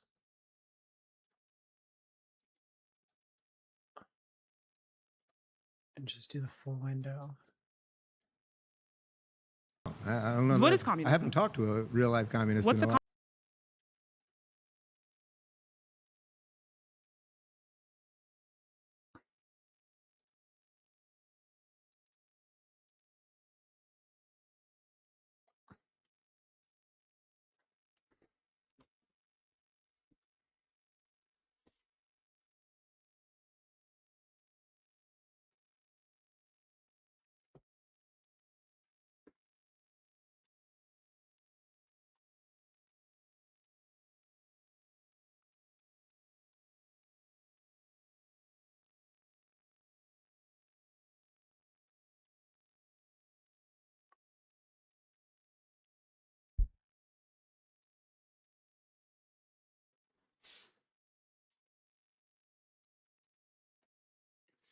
Yes. We just covered this earlier in the stream.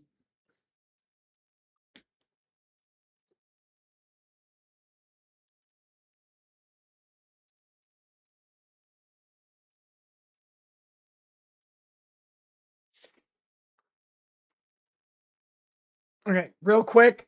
It is not true that a current general sense that 1% of the population pays 47% of taxes.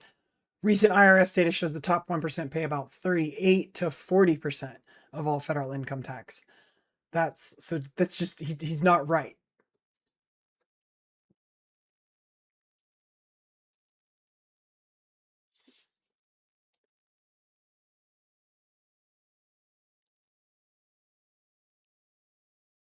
He wouldn't even let her talk.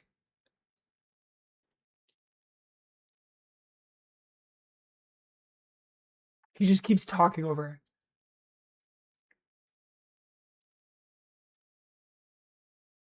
And then they voted her out. And so this to me would have been one of the like this is one of the most legitimate debates I've ever seen on Jubilee.